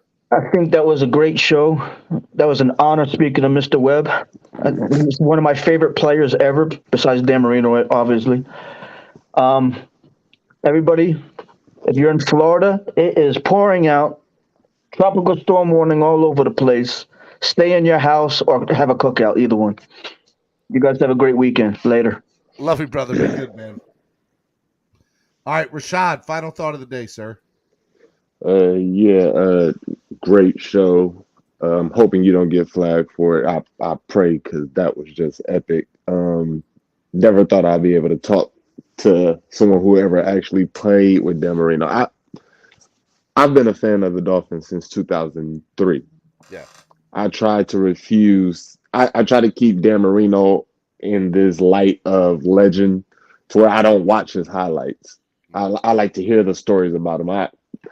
And just to hear a former teammate tell me he had the competitiveness of Kobe and Jordan. Kobe's my favorite human being all time. So like that was just dope. That was epic for me. But great show. Everybody like, subscribe. Where else you gonna get something like this early in the morning to start off your day? And donate, of course. And donate, man. It's Friday. It's payday. Donate to the channel. Spread that kindness. Hey, man, I love you, brother. And seriously, man, I was so excited. Like it was funny because EM Dolphin fan was like, "Nah, let Steven do his thing." And I was like, you know what? Real talk. I want you all to ask the questions. I've talked to Richmond before. I love the guy. He's such a good guy, and I know not everybody gets the opportunity to speak with him. So I'm glad the people that were on the panel already supporting me with bringing content onto the panel ask questions. So I'm glad you all got that opportunity, man. I love you, brother. I'm glad you got that. Thank you. That's my spread kindness for you all today. Hi, Rashad. Be good, bro. You too. And last but not least, matter of fact, hold on. Before I go to JT, I got Sassy too, which I think is EM Baller. Is this EM Baller? Yes, it is. See, you can't get me EM Baller. You can't do that, son. Yeah, that's I got you with the Pete one, so that's you why did. I got to You take did get other me with the people's Pete profile one. pictures. But I knew it was a duplicate, so I knew you weren't Pete. I knew you weren't. I suspected you weren't. But you didn't know I was Ian Baller. All right, Ian Baller. Final thought of the day, real quick. Go ahead, real quick. Dolphins winning the Super Bowl. When? I can't tell you the year, but we're winning the Dolphins. We're gonna win the Super Bowl. I like it. I don't know Dolphins when. win the Super Bowl. Yep. But we're gonna win it. Time. I ain't mad at you, Ian Baller. Do your thing. All right, JT, man. First of all, I want to say two things. I think it's awesome that you're from New Zealand and that you watch and support the show. It really, I'm flattered by it to know that my show reaches out that far, that people can watch it and enjoy the content. Number two, I'm glad you got to learn about Richmond Webb today. So now you get to go and do some research. Who is this Richmond Webb guy? Pretty awesome guy. And I would love for you to come onto the show more, and I appreciate all your donations today, man. Thank you. No, thank you, man. I appreciate you for getting me out of bed, man. I was lying in bed just listening to you, and I got up and poured me a wine. And you look like you grooving right now. It's like that's 4 in the morning over there. You can't sleep, right? It's like it's Saturday now. It's the weekend for you. I ain't mad at you, man. Fuck it. It's Saturday today. It's Friday for you. That's right. But that's all right, man. Dude, you donated like $25 to the channel today. You just did a swear jar. I ain't even gonna mess with it, man, because you the man right now. You are the man. Final thought of the day for you, man. Any final words? Any final thing you want to say? Ooh, fucking hell. Oh, that's a swear jar, by the way. Yep. Okay, I'll put it up there. Final thoughts. You know what? I reckon this year Miami is fucking another swear jar. I reckon Miami's gonna go close to undefeated, bro. Hey, from your mouth to God's ears. I reckon 2 losses max. And you know what? The narrative is gonna switch so bad on Tua there. I think Tua is gonna be like the most leaned on wide receiver ever quarterback after this year. People are gonna be like, wow, Tyreek can change a quarterback's career. Yep. Yeah, I ain't mad at you, JT. I like the way you think. No, but that's all false though. You know, it's all Tua in his arm. It's all Tua in his arm. I like his accuracy, his arm strength. He can throw a pigskin over a mountain. Hey, preach, man. Preach it from the mountaintops. Let these Tua haters know who the real GOAT is. Tua, say it. His calves can throw a dime. His calves. He can throw a 40-yard pitch with his calves. With his calves. Bro, you drinking us some real good stuff today. You got the Mason. You grooving, son. I'm not gonna lie, man. Rich was talking a long time, bro. I was sipping away. I ain't mad at you, JT, man. Thank you for coming on. I love you, brother. I want you to come back on again. Enjoy. Donate to the channel. You owe like $3 or $4 to the swear jar, but bro, you're the man. Thank you for coming on, bro. Love you, man. It's all good. I donated about 20 bucks. You did. US. There you go. You're set. You're set, man. You are set. You're good to go. You're good to go. I appreciate you, Bubba. I no problem, man. You have a good one, JT. Later, folks. I love it, man. I love it. I love doing this show every day. I love doing this show every day. Shout out to 1234 Epps coming back and being part of the family. My man Epps. Want to say thank you to everybody who donated to the channel today and be signed up, became a member. Level 2 noob, I'm going to tag Richmond Webb in your tweet so that you will have an opportunity to drink bourbon with Richmond Webb. And I promise you, if you come to the tailgate and he comes to the tailgate, I'll make it happen, Level 2 noob. That is my promise to you, Level 2 noob. To at least, at minimum, drink a beer with him. I don't know about bourbon, but I don't know. I'll make something happen for you, Level 2 noob. Man, this was a fun show today. Hit the like button if you thought it was a great show today. Donate $1. Donate even $1. Donate something to the show today if you thought today was a great show. Today was Spread Kindness Friday. It was the definition of Spread Kindness Friday. Man, I loved this is so good. Whew. This is fun. This is fun. I love doing it. I love doing this every day. I'm a little on cloud 9 because number one, to have New Zealand and Germany and Australia and Bahamas and all of these it definitely I'm a little emotional because I started doing this show because I love doing it. And to know that my show can reach out to places all around the globe is pretty awesome. It's pretty dope. It's pretty amazing. And then when you have the legend like Richmond Webb just randomly watching your show. Well, first of all, Richmond's the guy. Love Richmond.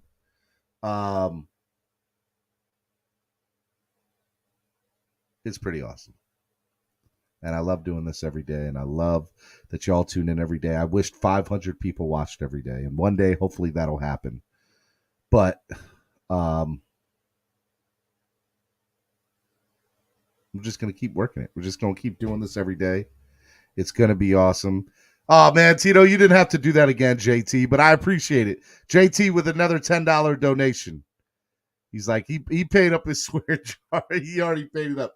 Thank you, JT. I appreciate it, man. Oh, man. I don't even know what to say.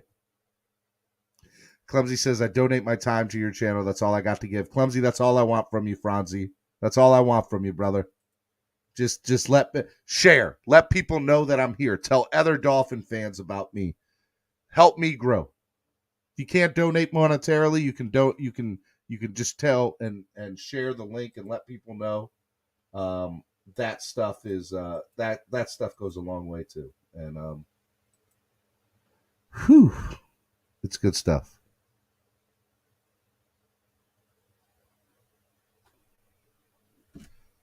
All right, my final thought of the day is Spread Kindness Friday. You got is just understand words matter and time matters to people, and so Trey says you've come a long way, Stephen D, and still growing. I appreciate it, man. You deserve that, Stephen. You put in the hustle in the show, and that's the way you get paid back. I appreciate it, man. Ep says, I don't know if this was said, but shout out to Fitzmagic retiring. Shout out to Fitzmagic retiring. And love the Richmond content. Awesome show. I appreciate it, man. Whew. Yo, Steven, what a great show. Best one yet. Peace, love, and vapor rub. I appreciate it. Oh, y'all are great. Understand kindness kills all evil. I really believe that. You don't have to agree with me, but I believe it. Kindness kills all evil. And if we're kinder to each other, and that just means, it can mean a million things, but just be kind. Just be kind. Do everything you do. Go about everything you do in life through kindness. You will be a much richer person. And I'm not talking about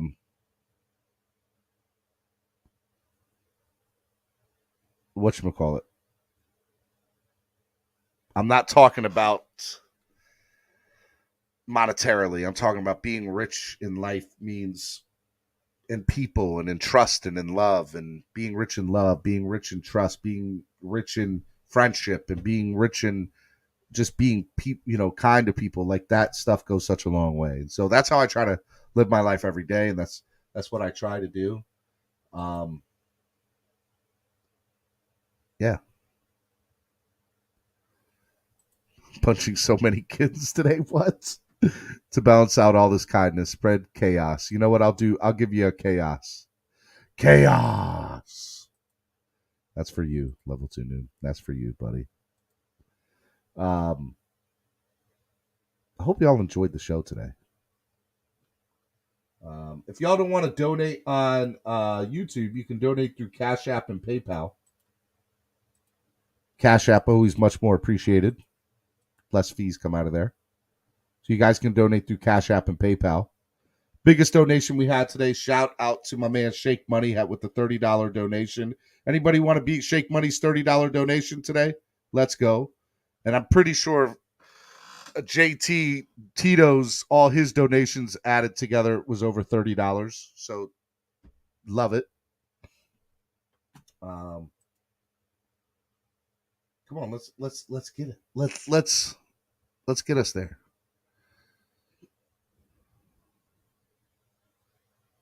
Rich in spirit. I appreciate you, man. Give great content and discussion to a guy stuck in Buffalo. Much love, bro. I appreciate it out of me. No doubt, man. No doubt. No doubt. All right. Enjoy your time this weekend. I'm going to spend some quality time with my family today. That's what I plan on doing. And yeah, should be a lot of fun today. So I love you guys. Y'all the best in the world. I will see y'all probably Monday. I don't think I'll be off on Monday. If I am, no, I'll be back on Monday. I got to find something new to do. Maybe I'll make a new list of something so y'all can dog on that.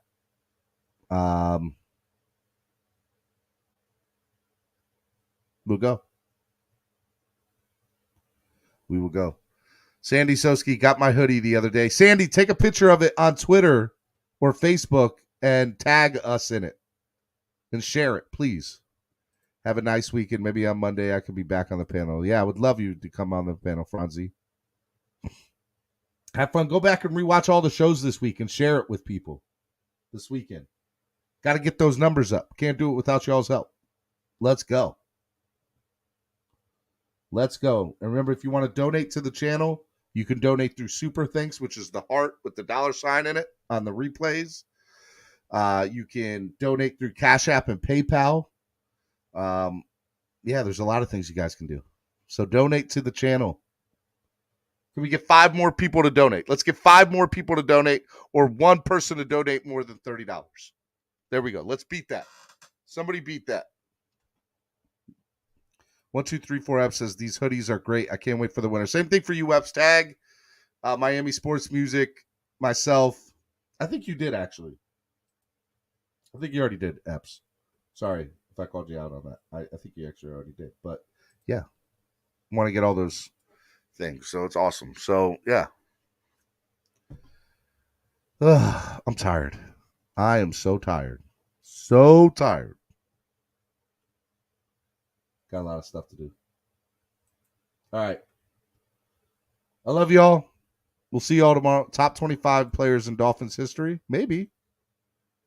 That's not a bad. Maybe I'll do that, Trey. My top 25 players in Dolphins history. I'll actually do my top 25 favorite players. I don't want to do top 25 players. My top 25 favorite players. My favorite. Maybe I'll do that, Trey. That's not a bad idea. Come out with 5 a day. 5, 10, 15, 20, 25. Do a whole week. Gets us through a whole week. I like it. Number 1, Dan, or you're canceled. You're probably right.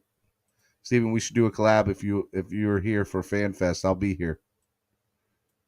I already got a lot of stuff going on, but yeah, man, let's talk. Let's talk off air. You could rank the actual roster by their jersey numbers. Could do that. Finkel and Einhorn. Einhorn and Finkel. Finkel and Einhorn. Einhorn's a man.